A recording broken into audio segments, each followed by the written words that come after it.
स्वागत है दोस्तों जेएस नोवेल वर्ल्ड में, जहां हर कहानी में छुपा एक रोमांच, हंसी के ठहाके और थोड़ी सी ट्रिल।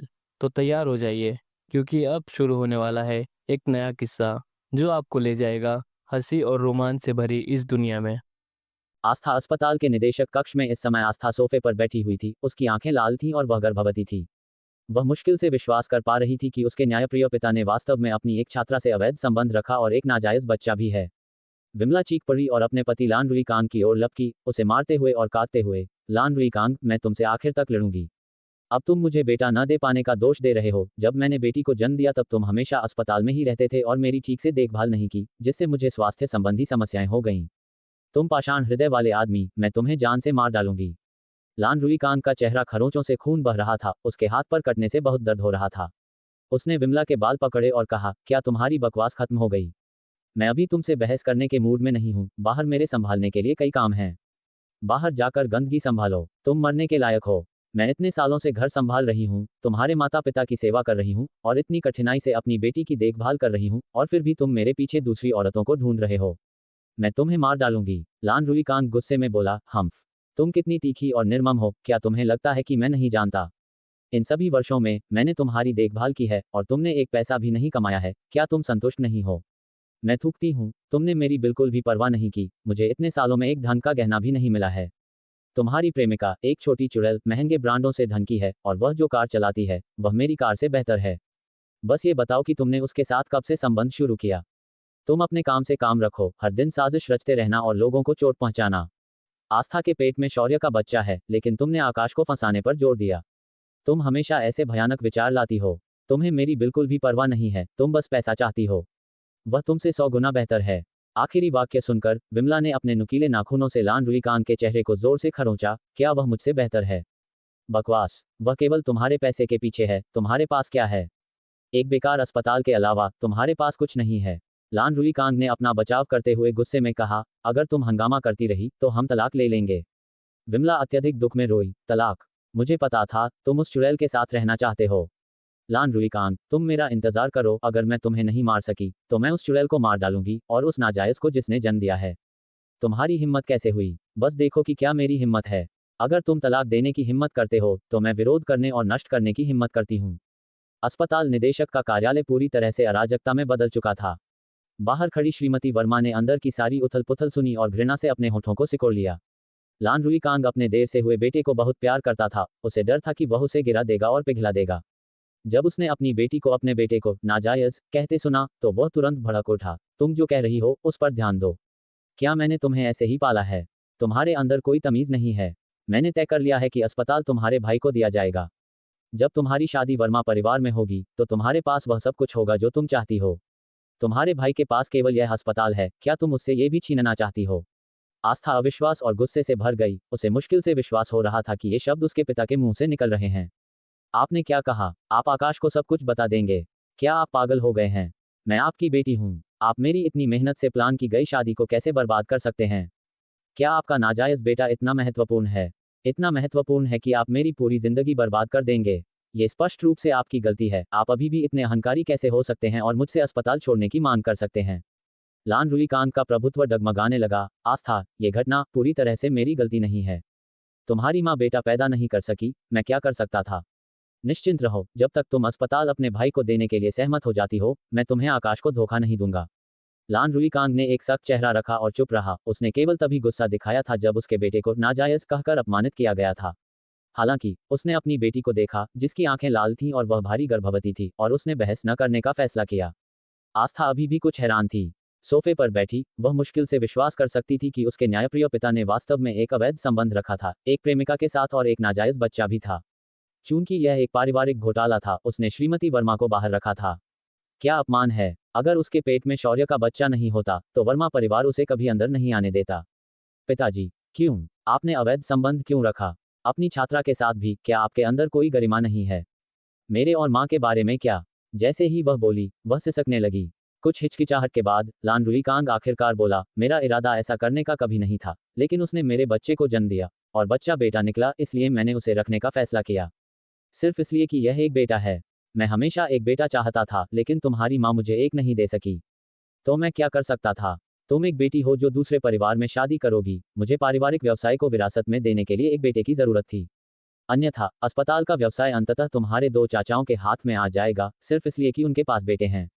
आस्था के अंदर एक ठंडक दौड़ गई। तो आपने कभी अस्पताल मुझे सौंपने की योजना नहीं बनाई? लान रुईकांग ने माथे पर बल डाला। मैं तुम्हें ये कैसे दे सकता था? तुम वर्मा परिवार में शादी कर रही हो, क्या अस्पताल भी वर्मा परिवार का हो जाएगा? क्या हमें नुकसान नहीं होगा? आस्था इतनी क्रोधित थी, उसे अपने पेट में भी दर्द की एक चुभन महसूस हुई। आप मुझे ये क्यों नहीं दे सकते? अगर मैं वर्मा परिवार में शादी कर रही हूं तो क्या हुआ?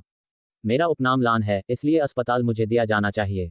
इसके अलावा अगर मैं वर्मा परिवार में शादी नहीं कर रही होती तो क्या दादाजी आपको अस्पताल देते? ये सब मेरे प्रयासों के कारण था। अब आप उस अस्पताल को, जिसे मैंने अपने प्रयासों से कमाया है, अपने नाजायज बेटे को देना चाहते हैं। सोचिए भी मत, ऐसा कभी नहीं होगा। उसे अस्पताल से एक पैसा भी नहीं मिलेगा। लान रुईकांग के माथे पर बल और गहरा हो गया। आस्था, मुझे पता है कि तुम्हें अभी इसे स्वीकार करने में मुश्किल हो रही है, लेकिन आखिरकार वह तुम्हारा भाई है। वह भविष्य में तुम्हारा समर्थन होगा। तुम्हारी मायके से तुम्हारा भाई तुम्हारा साथ देगा तो तुम वर्मा परिवार में अधिक मजबूती से स्थापित हो सकती हो। तुम्हें इतना स्वार्थी नहीं होना चाहिए। आस्था गुस्से से लगभग बेहोश हो गई। उसकी आंखें कुछ क्रूर हो गईं। आप मुझे स्वार्थी कहते हैं? आपने एक अवैध संबंध रखा और एक नाजायज बच्चे को जन्म दिया, जिससे मुझे और मां को शर्मिंदगी उठानी पड़ी, और आप मुझे स्वार्थी कहने की हिम्मत करते हैं? आपका वह नाजायज सिर्फ 1 साल का है, सोचता है कि वह अस्पताल के लिए मुझसे प्रतिस्पर्धा कर सकता है। सोचता है कि वह मेरी सहायता कर सकता है। क्या मुझे उसकी मदद की जरूरत है? वर्मा परिवार में मेरी स्थिति मेरे पेट में पल रहे बच्चे पर टिकी है, न कि आपके शैतान नाजायज बच्चे पर। ये सिर्फ एक बेकार अस्पताल है, और फिर भी लान रुईकांग इसे अपने नाजायज बेटे को सौंपने के लिए एक खजाना मानता है। कोई भी आदमी वास्तव में ठीक व्यवहार नहीं कर सकता। लान रुईकांग 50 के दशक में है और अभी भी एक युवा छात्रा के साथ उलझा हुआ है, बिना किसी शर्म के। महत्वपूर्ण रूप से, वर्मा परिवार ने पहले ही इस शनिवार को आस्था को अपनी दुल्हन के रूप में स्वागत करने की योजना बना ली थी। अब वर्मा परिवार को भी लान परिवार के कारण शर्मिंदा होना पड़ेगा। ये लान रुईकांग, वह वास्तव में घृणित है। जिसने लान रुईकांग के नाजायज बच्चे को उजागर किया, उसने भी दुर्भावनापूर्ण इरादे से काम किया। जानबूझकर इस समय उजागर करने का चयन किया। स्पष्ट रूप से लान और वर्मा दोनों परिवारों को शांति न मिलने की इच्छा रखता है। श्रीमती वर्मा जितना अधिक सोचती, उतना ही अधिक क्रोधित होती जाती। क्या होगा अगर इस वजह से आस्था का गर्भपात हो जाए? तब हम क्या करेंगे? उसने गुस्से में अपना मोबाइल फोन निकाला, आकाश का नंबर डायल किया। बेटा, पता लगाओ कि लान रुईकांग के व्यक्तिगत मामलों को किसने उजागर किया। मुझे लगता है इसका प्रीति से कोई लेना देना हो सकता है। आकाश की आवाज ठंडी थी। प्रीति को लान रुईकांग के व्यक्तिगत मामलों के बारे में कैसे पता चलेगा? क्या तुम यादृच्छिक संदेह करना बंद कर सकती हो? मैं संदिग्ध नहीं हूं, यह मेरी अंतर्ज्ञान है। तुम्हारा अंतर्ज्ञान गलत है। प्रीति का इससे कोई लेना देना नहीं है। वह इसमें शामिल क्यों नहीं है? मुझे लगता है कि वह वर्मा और लान परिवारों से बदला ले रही होगी। वह बदला क्यों लेगी? क्योंकि श्रीमती वर्मा ने केवल 2 शब्द कहे, इससे पहले कि उसने अवचेतन रूप से अपना मुंह फिर से बंद कर लिया। वह ये नहीं कह सकती थी कि उसे और आस्था को संदेह था कि आस्था अस्पताल से अधिकार की मांग करने वाले मरीजों के रिश्तेदारों के समूह को प्रीति ने आयोजित किया था। इसलिए उसने लोगों को प्रीति के चिकित्सा क्लिनिक में परेशानी पैदा करने के लिए भेजा था, इसकी प्रतिष्ठा को बर्बाद करने की उम्मीद में। हालांकि भले ही उसने कहने से इनकार कर दिया, आकाश पूरी तरह से अनजान नहीं था। उसने उससे ठंडे ढंग से पूछा, कल प्रीति के क्लिनिक के उद्घाटन पर परेशानी पैदा करने वाले थे और वे पुलिस स्टेशन में भी समाप्त हुए। ऐसा नहीं होगा कि तुमने और आस्था ने उस जोड़े को भेजा होगा, क्या ऐसा है? श्रीमती वर्मा ने तुरंत इनकार कर दिया। कौन सा जोड़ा? क्या परेशानी? मुझे कुछ नहीं पता। बेटा, तुम किस बारे में बात कर रहे हो? तुम सोचती हो कि अगर तुम उस अंगरक्षक को भेज देती हो जिसे उस जोड़े ने रातों रात रिश्वत दी थी, तो मैं उसे ढूंढने में सक्षम नहीं होऊंगा, क्या ऐसा है? श्रीमती वर्मा को सदमा लगा। तुम किस बारे में बात कर रही हो? अंगरक्षक तुम्हारे हाथों में है। कोई आश्चर्य नहीं कि वह कल रात से उस अंगरक्षक से संपर्क नहीं कर पाई थी। तो ये तुम थी? तुम्हारा क्या मतलब है? तो यह मैं थी से तुम्हारा क्या मतलब है? आकाश, क्या तुम मुझे बस धमका रहे थे? तुम्हें अंगरक्षक नहीं मिला? जल्द ही, चिंता मत करो। एक बार जब वह मेरे हाथों में आ जाएगा तो मुझे पता चल जाएगा कि तुमने क्या किया है। नहीं बेटा, क्या हमें माँ और बेटे के रूप में वास्तव में इस सब से गुजरने की जरूरत है? मैंने बस किसी को प्रीति को थोड़ा दंड देने के लिए भेजा था। तुम्हें मेरे अंगरक्षक को पकड़ने के लिए इतनी मेहनत करने की जरूरत नहीं है, क्या ऐसा है? फोन के दूसरे छोर पर लंबे मौन के बाद आकाश ने पूछा, तुमने मेरे पीछे कितनी गलत चीजें की हैं? क्या ये तुम्हारा विचार था या आस्था का विचार था? श्रीमती वर्मा ने जल्दी से जवाब दिया, यह कोई बड़ी बात नहीं है, मैंने कभी कुछ भी गलत नहीं किया है। और आस्था का इससे कोई लेना देना नहीं है। उसे दोष मत दो और उसे गर्भपात कराने के बारे में मत सोचो, समझी? मैंने पहले ही अपने पिता से अपने बड़े भाई की ओर से उससे शादी करने का वादा किया है और मैं उसे गर्भपात भी नहीं करने दूंगा। श्रीमती वर्मा को आखिरकार बहुत शांति महसूस हुई। वास्तव में वास्तव में यह महान है। रुहिकांत के निजी मामलों को किसने उजागर किया, इसकी जांच करने में मेरी मदद करना याद रखना। इसने लान परिवार और हमारे वर्मा परिवार दोनों की प्रतिष्ठा को कलंकित किया है। इसके पीछे वाले व्यक्ति के दुर्भावनापूर्ण इरादे हैं और उसे छोड़ा नहीं जाना चाहिए। मुझे पता है। फोन रखने के बाद आकाश ने व्यक्तिगत रूप से सूचना देने वाले के आईपी की जांच की। भले ही वह व्यक्ति गुमनाम था, लेकिन वे बहुत तकनीकी रूप से समझदार नहीं लग रहे थे। आईपी पते की थोड़ी सी जांच ने उसे सीधे व्यक्ति तक पहुंचा दिया। जैसा कि श्रीमती वर्मा ने कहा था, सूचना देने वाला वास्तव में प्रीति थी।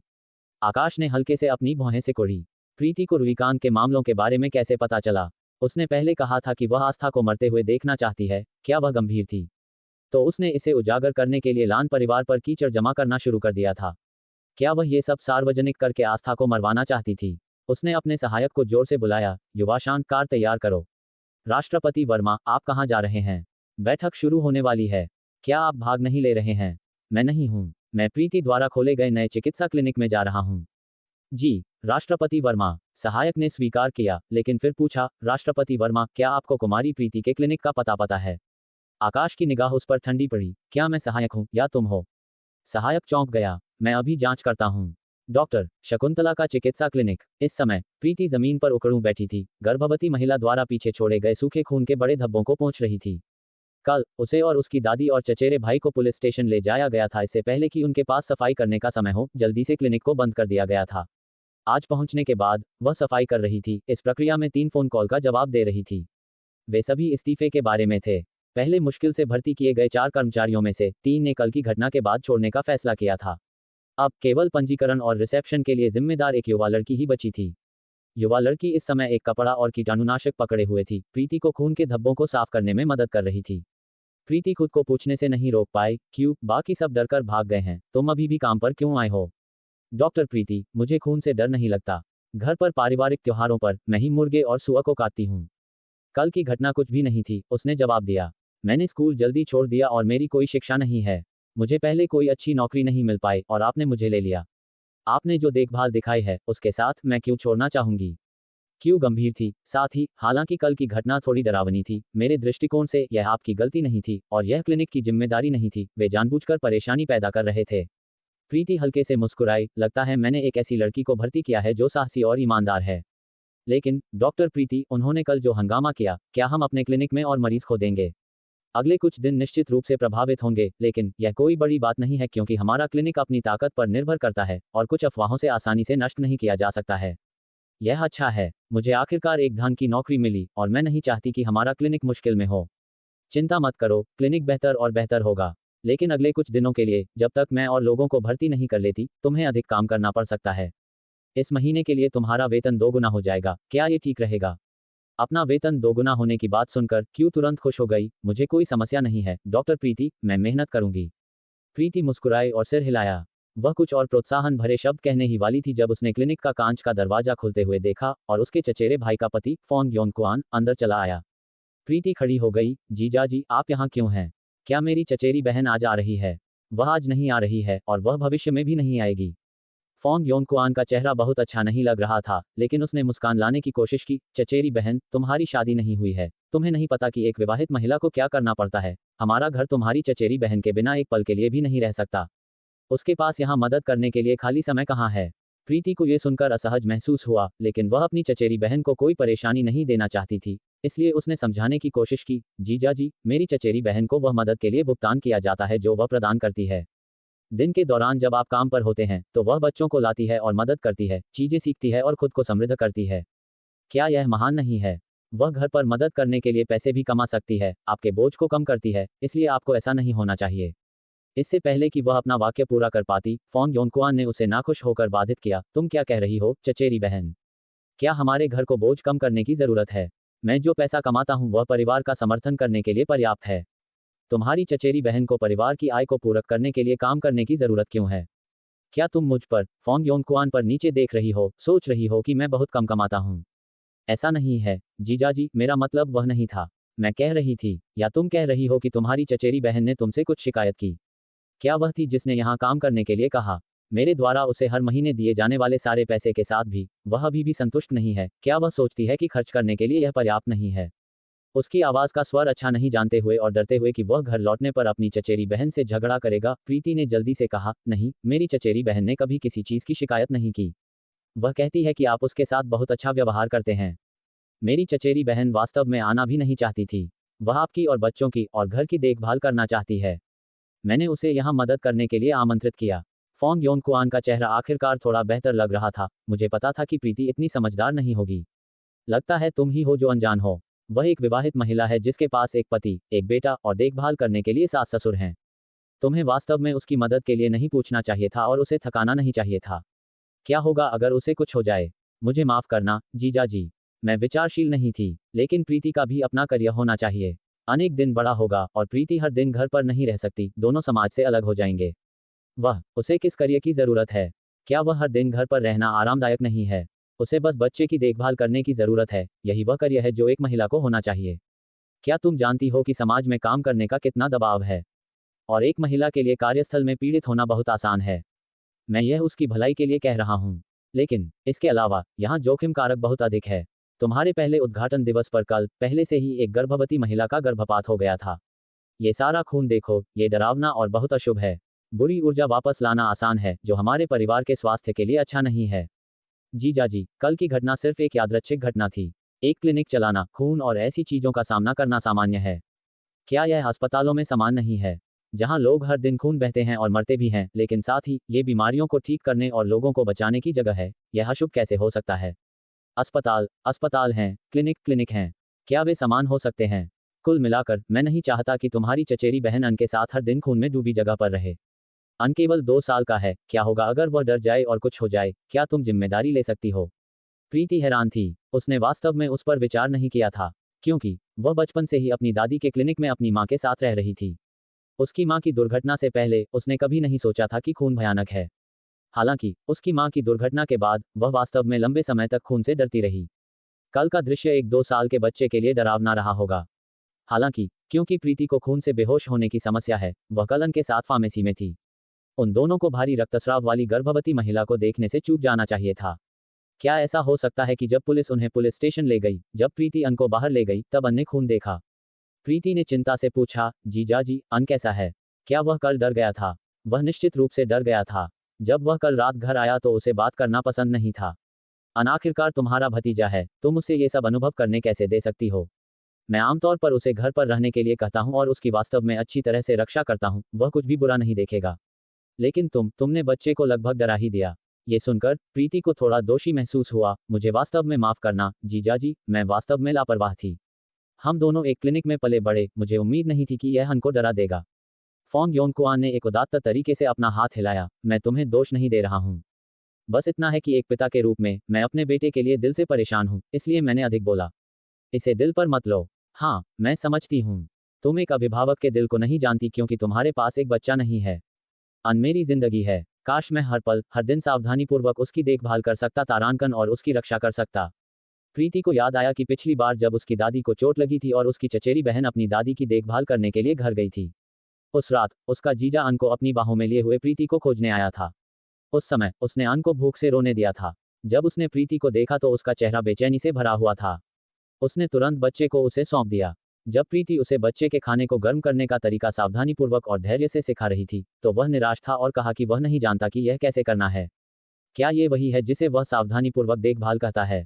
प्रीति मन ही मन कड़वाहट से मुस्कुराए बिना न रह सकी। मनोज प्रीति के विचारों से अनजान बड़बड़ा रहा था। पर क्या करें, काम तो करना है, परिवार चलाना है, इसलिए बच्चे की देखभाल और सुरक्षा की सारी जिम्मेदारी तुम्हारी दीदी के कंधों पर आ गई है। घर पर तुम्हारी दीदी के बिना काम नहीं चलता और तुम्हारी दीदी खून देखकर घबरा जाती है। मुझे सच में उनकी चिंता होती है। तुम्हें उन्हें अब दोबारा आने के लिए नहीं कहना चाहिए। अन बहुत छोटा है और बाहर जाने के लिए ठीक नहीं है। घर पर रहना ही सबसे सुरक्षित है। खून खराबे वाली चीजों के संपर्क में आना उसके विकास के लिए बहुत हानिकारक है। मुझे उम्मीद है कि मेरी साली मेरे अच्छे इरादों को समझेगी। जीजा जी तुम्हें पहले से धन्यवाद करते हैं। प्रीति जानती थी कि उसकी दीदी और बेटे के लिए उसकी चिंता सच्ची थी, लेकिन दीदी को बाहर की दुनिया से दूर रखने की उसकी अनिच्छा भी उतनी ही सच्ची थी। उसका नियंत्रण का आग्रह बहुत प्रबल लग रहा था। अन 2 साल का हो चुका था, लेकिन वह सच में बाहर ज्यादा नहीं गया था। अपनी दीदी की बात ही क्या करें, मनोज से शादी करने के बाद से वह लगभग हर दिन घर पर ही रहती थी। उसके लिए कपड़े धोती, खाना बनाती, उसके बच्चे को जन्म दिया और पाला, समय समय पर उसके सास ससुर की देखभाल करती। उसने खुद को पूरी तरह खो दिया था। यहाँ तक कि वह क्लिनिक पर मदद के लिए नहीं आ सकती थी, यह उसने खुद नहीं कहा था, बल्कि मनोज ने उसकी ओर से बात की थी। उसकी दीदी की स्थिति जितनी उसने कल्पना की थी, उससे कहीं ज्यादा खराब लग रही थी। प्रीति अभी कुछ और कहने ही वाली थी कि क्लिनिक का दरवाजा फिर से खुला। अंदर आने वाले आदमी को देखकर वह तुरंत सीधी खड़ी हो गई और तनाव में आ गई। प्रेसिडेंट आकाश, क्या आप इलाज के लिए आए हैं? आकाश ने जवाब नहीं दिया। उसने उदासीन भाव से मनोज की ओर देखा और ठंडे लहजे में कहा, ये कौन है? क्या तुम्हारा हर दिन कोई अलग आदमी होता है? गुस्से से प्रीति का चेहरा लाल हो गया। बकवास बंद करो, यह मेरे जीजाजी हैं। आकाश का लहजा थोड़ा नर्म हुआ, तो ये जीजाजी हैं? उसे देखकर मनोज की आंखें चमक उठी और उसने तुरंत कहा, साली, ये शक्ति कॉप के प्रसिद्ध प्रेसिडेंट आकाश हैं, है ना? मैंने कभी नहीं सोचा था कि तुम प्रेसिडेंट आकाश जैसे इतने बड़े आदमी को जानती हो। तुमने पहले कभी जिक्र क्यों नहीं किया? प्रीति ने उदासीनता से कहा, ज्यादा जान पहचान नहीं है, बताने लायक कुछ नहीं था। ऐसा लगता है कि उसकी दीदी बहुत सावधान है और उसने मनोज को आकाश के साथ अपनी शादी और तलाक के बारे में नहीं बताया है। प्रीति और आकाश की जान पहचान हो या ना हो, मनोज को कोई परवाह नहीं थी। उसने तुरंत आकाश की ओर हाथ बढ़ाया। प्रेसिडेंट आकाश, आपसे मिलकर खुशी हुई। मैं प्रीति का जीजाजी हूँ। मेरा नाम मनोज है। आकाश ने प्रीति पर एक नजर डाली और अनिच्छा से मनोज से हाथ मिलाया। फिर उसने कहा, मुझे प्रीति से अकेले में कुछ बात करनी है। मिस्टर मनोज, आप जा सकते हैं। मनोज मूल रूप से उससे बात जारी रखना चाहता था, लेकिन ये शब्द सुनकर वह समझ गया और बोला, फिर आप दोनों बात कीजिए। मुझे भी अपनी कंपनी में कुछ काम है। मैं पहले चलता हूँ। क्लिनिक से निकलते हुए उसने 3 बार पलटकर देखा। वह मन ही मन में उलझा हुआ था, ये जानना चाहता था कि प्रीति और आकाश के बीच क्या रिश्ता है। अगर यह वैसा ही था जैसा प्रीति ने कहा था कि ज्यादा जान पहचान नहीं है, तो आकाश जैसा सीईओ उसे खोजने क्यों आएगा? कंपनी जाते समय मनोज ने नेहा को फोन किया, ये पूछने के लिए कि क्या प्रीति और आकाश के बीच कोई राज है। लेकिन नेहा को इसके बारे में कुछ नहीं पता था। वह उससे कुछ भी नहीं उगलवा सका और आखिरकार उसे हार माननी पड़ी। क्लिनिक पर शकुंतला भी आकाश के आने से हैरान थी। हालांकि मनोज की तुलना में वह बहुत अधिक संवेदनशील थी, चापलूसी करने की कोशिश नहीं की। उसने जल्दी से खून के आखिरी निशान साफ किए और कपड़े को धोने के लिए शौचालय की ओर दौड़ गई। आकाश ने अभी अभी खून के धब्बे देखे थे और प्रीति से उदासीनता से पूछा, क्या कल कुछ गड़बड़ हुई थी? प्रीति को लगा कि वह अनजान बनने का नाटक कर रहा है। प्रेसिडेंट आकाश, आप इलाज के लिए नहीं आए लगते हैं, और अगर आप आए भी होते तो मैं आपका इलाज यहाँ नहीं करती। कृपया मेरे क्लिनिक से बाहर निकल जाए। उसे इतना ठंडा देखकर आकाश ने सीधे बात की, आस्था के पिता श्री वर्ण ने अपनी छात्रा के साथ धोखा दिया और एक नाजायज बच्चा है। ये बात तुम्हें कैसे पता चली? प्रीति ने अनभिज्ञता जताई, खबरें हर जगह हैं, मुझे कैसे नहीं पता होगा? क्या प्रेसिडेंट आकाश खबरें नहीं देखते? मैं जानता हूं कि श्री वर्ण के बारे में खबर तुमने ही लीक की है। प्रेसिडेंट आकाश, आपके दावों का समर्थन करने के लिए आपके पास सबूत होने चाहिए, नहीं तो यह मानहानि होगी। मैंने तुम्हारा आईपी एड्रेस ट्रैक कर लिया है, दिखाऊं? तुम्हें श्री वर्ण के अफेयर और गुप्त बच्चे के बारे में कैसे पता चला? पहले इसका कोई संकेत नहीं था। प्रीति का चेहरा ठंडा पड़ गया। उसने बिना कुछ कहे उसे घूरना शुरू कर दिया। वह श्री वर्ण के अफेयर के बारे में जानती थी और इसके लिए उसे अपनी दादी द्वारा तय किए गए जयंत को धन्यवाद देना था। क्योंकि जयंत ने कबूल किया था कि वह कनेक्शन के माध्यम से आस्था अस्पताल में आया था और उसने उल्लेख किया था कि वह और आस्था गुरु शिष्य थे। इसलिए प्रीति ने उन सभी छात्रों की तलाश की जिन्हें श्री वर्ण ने वर्षों से मार्गदर्शन दिया था। तब उसे पता चला, श्री वर्ण के कई छात्र आस्था अस्पताल में इंटर्नशिप कर रहे थे। साधारण इंटर्नों को केवल एक छोटा सा वजीफा मिलता है, फिर भी एक इंटर्न अपवाद थी। इस इंटर्न को न केवल एक उच्च वजीफा मिला, बल्कि वह आश्चर्यजनक रूप से इंटर्न से अस्पताल के निदेशक की सहायक बन गई और फिर 4 महीने के लिए गायब हो गई। जब वह फिर से सामने आई तो वह आस्था अस्पताल में एक प्रमाणित डॉक्टर बन चुकी थी। ऐसी असाधारण छात्रा की प्रीति ने स्वाभाविक रूप से जांच करनी चाहिए। आगे की जांच पर उसने पाया कि वह छात्रा 4 महीने के लिए बच्चे को जन्म देने के लिए गायब हुई थी। श्री वर्ण ने अपनी संपत्ति का एक बड़ा हिस्सा उस छात्रा और अपने बच्चे के नाम पर ट्रांसफर कर दिया था। इस तरह के सबूत सोने की थाली में परोसे जाएं, अगर प्रीति इसका खुलासा न करे तो कोई मतलब नहीं बनता। हालांकि वह आकाश को ये बातें बताने वाली नहीं थी। अगर आप नहीं चाहते कि दूसरों को पता चले तो ऐसा न करें। आप पुरुषों को लगता है कि आप अपने अफेयर को अच्छी तरह से छिपा सकते हैं, लेकिन यह वास्तव में काफी मजेदार होता है। प्रीति ने शांति से कहा, अब जब श्री वर्ण और उनकी छात्रा दोनों के बच्चे हैं, तो क्या आपको नहीं लगता कि इसे गुप्त रखना असंभव है? आस्था अस्पताल में कुछ समय से अफवाहें चल रही थी, मैंने दूसरों से सुना। लेकिन आकाश उसकी व्याख्या से संतुष्ट नहीं हुआ। अगर आस्था अस्पताल में अफवाहें थीं, तो अस्पताल में रहने वाली आस्था को उनके बारे में पता न हो, ऐसा असंभव था। हालांकि उसने इस मुद्दे को बहुत आगे नहीं बढ़ाया। अगली बार जब तुम इस तरह की खबरें लीक करो तो बेहतर होगा कि तुम अपने आईपी एड्रेस को छिपाने के लिए किसी को ढूंढो, नहीं तो ट्रैक करना आसान होता है। प्रीति को जाहिर है पता था कि उसका आईपी ट्रैक किया जा सकता है। उसने जानबूझकर इसे नहीं छिपाया। वह इस बात से नहीं डरती थी कि आस्था परिवार को पता चल जाएगा कि यह काम उसने किया है। अगर वह अपना आईपी छिपा लेती और आस्था और आकाश परिवार को पता चलता कि वह विस्लब्लोअर है, तो आकाश को पता चल जाएगा कि उसे कंप्यूटर नेटवर्किंग का कुछ ज्ञान है और उसे उसकी पहचान पर शक होगा। वह नहीं चाहती थी कि उसकी होशियारी उल्टी पड़ जाए। गौरकिले की पहचान जाहिर नहीं होनी चाहिए। चूंकि आकाश ने उसे विस्लब्लोअर के रूप में ट्रैक कर लिया है, इसलिए अब छिपाने लायक कुछ नहीं बचा था। प्रीति की आवाज ठंडी हो गई। हाँ, मैंने ही इसका खुलासा किया है, तो क्या? क्या प्रेसिडेंट आकाश मुझे फटकारने आए हैं? क्या मैं पूछ सकती हूँ कि मैंने क्या गलत किया है? मैंने एक आदमी के अफेयर को उसके गुप्त बच्चे के साथ उजागर किया है। प्रेसिडेंट आकाश, आप कहीं उससे सहानुभूति तो नहीं रख रहे? सही है, प्रेसिडेंट आकाश का भी बेवफाई और गुप्त बच्चे का रिकॉर्ड है, इसलिए आपको ऐसी खबरें देखना पसंद नहीं है। मुझे माफ करना, मैं उस तरह के निकम्मे आदमी की आलोचना किए बिना नहीं रह सकती, इसलिए मुझे उसका खुलासा करना पड़ा। हमारे समाज को इस तरह के बेवफा और परिवार को धोखा देने वाले व्यवहार को बर्दाश्त नहीं करना चाहिए, क्या आपको नहीं लगता? प्रीति जब इस उपहास भरे लहजे में आकाश से बात करती थी, तो वह हमेशा गुस्सा और चिढ़ जाता था। लेकिन शायद वह अब इसकी आदी हो गई थी, इस बार उसे गुस्सा नहीं आया। उसने उदासीनता से जवाब दिया, मैं तुम्हें फटकारने नहीं आया हूँ। मैं किसी से सहानुभूति भी नहीं रख रहा हूँ। मेरे पास सहानुभूति की क्षमता नहीं है, ये तो तुम्हें हमेशा से पता था, है ना? फिर तुम यहाँ क्यों आए हो? मैं बातचीत करने आया हूँ। प्रीति को समझ नहीं आया कि वह क्या कह रहा है। बातचीत? तुम किस बारे में बातचीत करना चाहते हो? क्या तुम आस्था अस्पताल को बर्बाद करने की, आस्था से बदला लेने की, या यहाँ तक कि उसे मरने के लिए मजबूर करने की कोशिश कर रही हो? प्रीति थोड़ी चौंक गई। आकाश की बुद्धिमत्ता वाकई ऊंची थी, उसने एक बार में ही उसके आंतरिक मकसद का अनुमान लगा लिया। हालांकि वह इसे कैसे स्वीकार कर सकती थी? तो उसने आधे मजाक में कहा, प्रेसिडेंट आकाश, आप मजाक कर रहे हैं। मेरे पास आस्था अस्पताल को बर्बाद करने की क्षमता कैसे हो सकती है? मुझे सच में शिकायत है, लेकिन ये दावा करना कि मैं उसे मारना चाहती हूँ, ये थोड़ा दूर की कड़ी है। आस्था को आसानी से मौत के घाट कैसे उतारा जा सकता है? ओह, मेरा उससे बदला लेने का तुमसे कोई लेना देना नहीं है, प्रेसिडेंट आकाश, तुम ज्यादा सोच रहे हो। ऐसा इसलिए है क्योंकि कल कोई मेरे क्लिनिक पर आया और हंगामा किया। पुलिस ने पहले ही पता लगा लिया है कि उन उपद्रवियों को जानबूझकर यहाँ गर्भपात कराने और मेरे क्लिनिक की प्रतिष्ठा खराब करने के लिए रिश्वत दी गई थी। और इस जोड़े को परेशानी खड़ी करने के लिए रिश्वत देने वाला व्यक्ति आस्था ही होनी चाहिए। आकाश ने उस पर एक नजर डाली। तुम बहुत जल्दबाज हो, वह आस्था नहीं थी। प्रीति के होठों पर एक व्यंग्यात्मक मुस्कान फैल गई। प्रेसिडेंट आकाश, तुम अभी भी अपने शुद्ध प्रेम का बचाव कर रहे हो, तुरंत उसे किसी भी तरह की संलिप्तता से मुक्त कर रहे हो। हालांकि आकाश की आंखों में एक जटिलता की झलक दिखाई दी क्योंकि उसने धीरे से कहा, मैंने अभी तुम्हें भी किसी भी संलिप्तता से मुक्त किया है। प्रीति ने उसे स्पष्ट रूप से नहीं सुना। तुमने क्या कहा? कुछ नहीं, मैं बस कह रहा हूं, वह आस्था नहीं थी। प्रीति थोड़ी हंसी, हालांकि उसकी मुस्कान ठंडी और दूर की थी। तुम्हारे शब्दों से, प्रेसिडेंट आकाश, तुम काफी सुनिश्चित लगते हो कि वह नहीं है। क्या तुम्हें पता है कि जोड़े को परेशानी खड़ी करने के लिए किसने रिश्वत दी थी? हाँ, प्रीति चौंक गई। कौन है? मेरी माँ। निश्चित रूप से, प्रीति ने सोचा था कि यह श्रीमती वर्मा हो सकती हैं। हालांकि जब आकाश ने सीधे उसे यह जवाब दिया, तो वह कुछ हद तक हैरान थी। आस्था की रक्षा के लिए तुम अपनी माँ को भी धोखा दे रहे हो। आकाश, मुझे नहीं पता था कि तुम इतने आज्ञाकारी हो। अतीत में जब भी उसका श्रीमती वर्मा के साथ कोई विवाद होता था, आकाश हमेशा अपनी माँ का पक्ष लेता था। अब उसने पूरी तरह से विपरीत विकल्प चुना है। आकाश ने प्रीति के व्यंग्य को महसूस किया, लेकिन उसने कोई भावना नहीं दिखाई। ये वास्तव में मेरी माँ ने किया था, आस्था ने नहीं। अपनी योजना जारी मत रखो, तुम सफल नहीं होगी। जब तक मैं यहाँ हूँ, मैं उसे कुछ भी नहीं होने दूंगा। प्रीति की आंखें नम होने लगीं और उसकी आवाज बर्फीली हो गई। तो प्रेसिडेंट आकाश, तुम मुझे चेतावनी देने आए हो? तुमने बातचीत का भी उल्लेख किया। क्या तुम्हें डर है कि मैं तुम्हारे शुद्ध प्रेम को मार दूंगी? प्रेसिडेंट आकाश, मिस आस्था के लिए तुम्हारा गहरा स्नेह वाकई मार्मिक है। वह मेरा शुद्ध प्रेम नहीं है, लेकिन हाँ, तुम वास्तव में उसे मरने के लिए मजबूर नहीं कर सकती। प्रीति, बिल्कुल नहीं। अगर मैं ऐसा करने पर जोर दूं तो तब तुम्हें उससे नहीं, मुझसे निपटना होगा।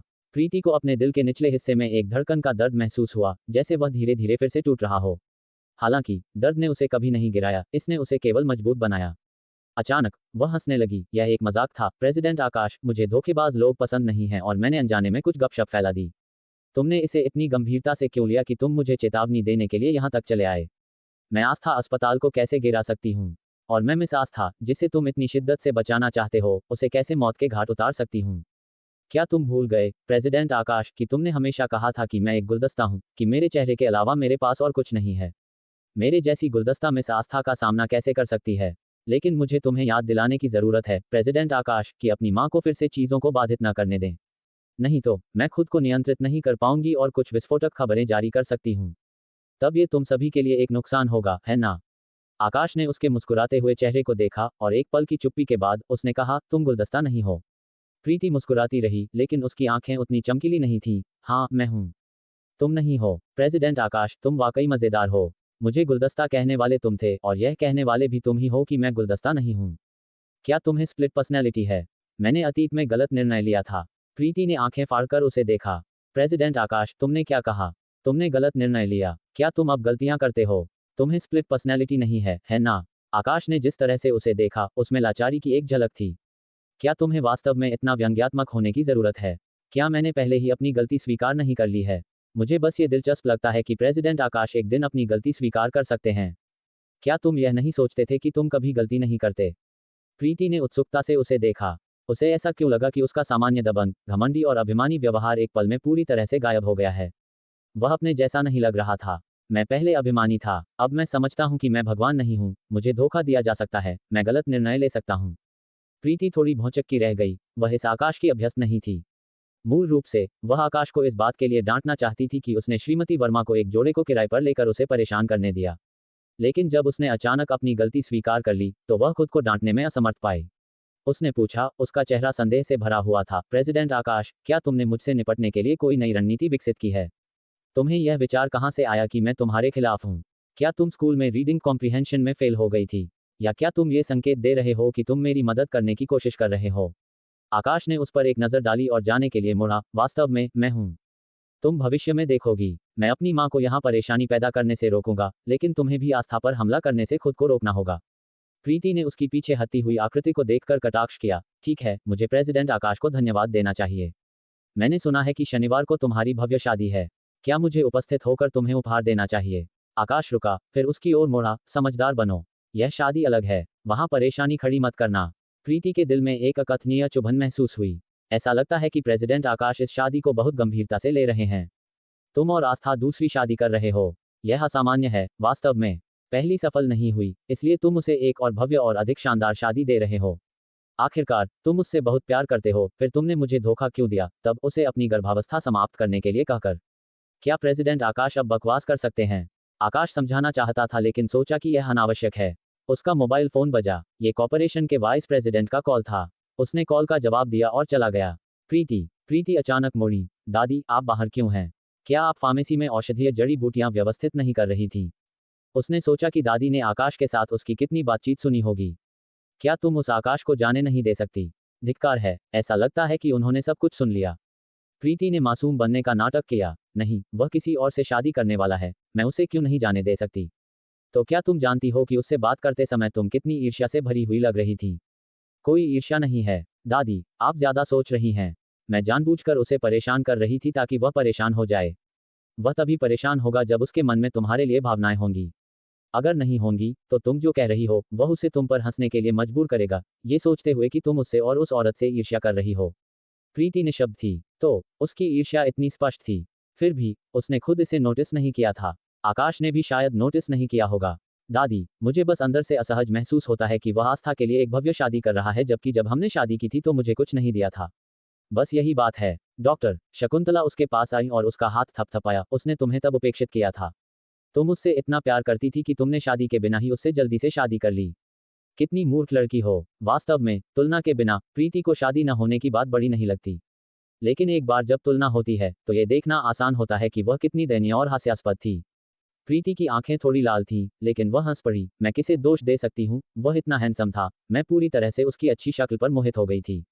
अगली बार मैं हैंडसम लोगों के पीछे नहीं जाऊंगी। क्या दादी तुम्हें किसी और आदमी से मिलवाएं? नहीं दादी, अभी जरूरत नहीं है। पहले मेडिकल क्लिनिक चलाने पर ध्यान दें। उस जयंत का क्या, जिससे मैंने तुम्हें पिछली बार मिलवाया था? क्या तुम इन कुछ दिनों में उससे बात कर रही थी या बाहर खाना खा रही थी? नहीं, मुझे नहीं लगता कि वह मेरे लिए सही है। मैंने उसे यह स्पष्ट कर दिया है ताकि मैं उसका समय बर्बाद न करूं। कोई चिंता नहीं, अगर एक काम नहीं करता है तो और मिलो। बाहर बहुत सारे अच्छे युवा पुरुष हैं। जैसा कि डॉक्टर शकुंतला बोल रही थी, वह सोचने लगी कि वह अपनी पोती को और किससे मिलवाएं। सोचते सोचते उन्होंने देखा कि उनकी दीदी नहीं आई थी और प्रीति से पूछा, तुम्हारी दीदी कहाँ है? मेरी दीदी नहीं आ रही। वह नहीं आ रही है। क्लिनिक में इस समय कर्मचारियों की कमी है, वह ऐसे कैसे मना कर सकती है? मुझे अपना मोबाइल फ़ोन दो, मैं उसे फ़ोन करके पूछती हूँ कि क्या हो रहा है। ज़रूरत नहीं है दादी, मेरे जीजाजी पहले आए थे और कहा था कि कल कुछ हुआ था जिससे छोटा अंडर गया होगा। मेरी दीदी बच्चे को शांत करने के लिए घर पर है। छोटा अन डर गया। डॉक्टर, शकुंतला को कल की स्थिति याद आई और उन्हें संदेह हुए बिना न रह सका। क्या छोटे अन ने कल की घटना देखी? क्या नेहा और अन कल हमेशा फार्मेसी रूम में नहीं थे? हो सकता है जब पुलिस आई और हमें ले गई तो छोटे अन ने गलती से खून देख लिया। ऐसा कैसे हो सकता है? नेहा खून देखकर संभाल नहीं पाती और उसे आंखें बंद करके बाहर ले जाना पड़ा था। वह अन की आंखें बंद कराना कैसे भूल सकती है? खैर, वैसे भी मेरे जीजाजी ने कहा कि मेरी दीदी और अन दोनों काफी डर गए थे, इसलिए वे अब नहीं आएंगे। ये सुनकर डॉक्टर शकुंतला ने आह भरी। तुम्हारी दीदी तुम्हारी तरह सक्षम नहीं है, उसमें साहस और दिमाग की कमी है। अधिक मूल्यवान कौशल सीखने के बजाय वह अपना सारा समय घर पर कपड़े धोने, खाना बनाने, अपने बच्चे की देखभाल करने और अपने सास ससुर की सेवा करने में बिताती है। वह भविष्य में क्या करेगी? चिंता मत करो दादी, क्या मेरी दीदी के पास अभी भी हम नहीं हैं? जब समय आएगा तो हम उसकी मदद कर सकते हैं। एक बार जब अन स्कूल जाने लगेगा तो मेरी दीदी अपने घर से बाहर निकल जाएगी। हाय रे, अन पहले ही 2 साल का हो चुका है, लेकिन जब वह अजनबियों से मिलता है तो अभी भी इतना शर्मीला है कि बोलने की हिम्मत नहीं करता। वह अपनी माँ की बाहों में खुद को छिपा लेता है जैसे छिपा रहा हो। ये बच्चा आज्ञाकारी तो है, लेकिन जरूरत से ज्यादा। उसमें अपनी उम्र के बच्चों की खासियत, चंचलता की कमी है, जैसे जैसे उसे दुलार कर मूर्ख बना दिया गया हो। अब दुलार करने की वजह से ऐसा कैसे हो सकता है? शांत स्वभाव वाले बच्चे भी होते हैं, जैसे अन। ज्यादा चिंता मत करो दादी। जब वह थोड़ा और बड़ा होगा और किंडरगार्टन जाएगा तो वह अन्य बच्चों के साथ अधिक सामाजिक हो जाएगा। मुझे उम्मीद है। जब वे बात कर रहे थे, मेडिकल क्लिनिक का दरवाजा फिर से खुला। प्रीति ने सिर घुमाया और बच्चे को गोद में लिए हुए नेहा को देखकर आश्चर्यचकित और खुश दोनों हुई। दीदी, अन, मेरे जीजाजी ने कहा था कि तुम नहीं आओगी।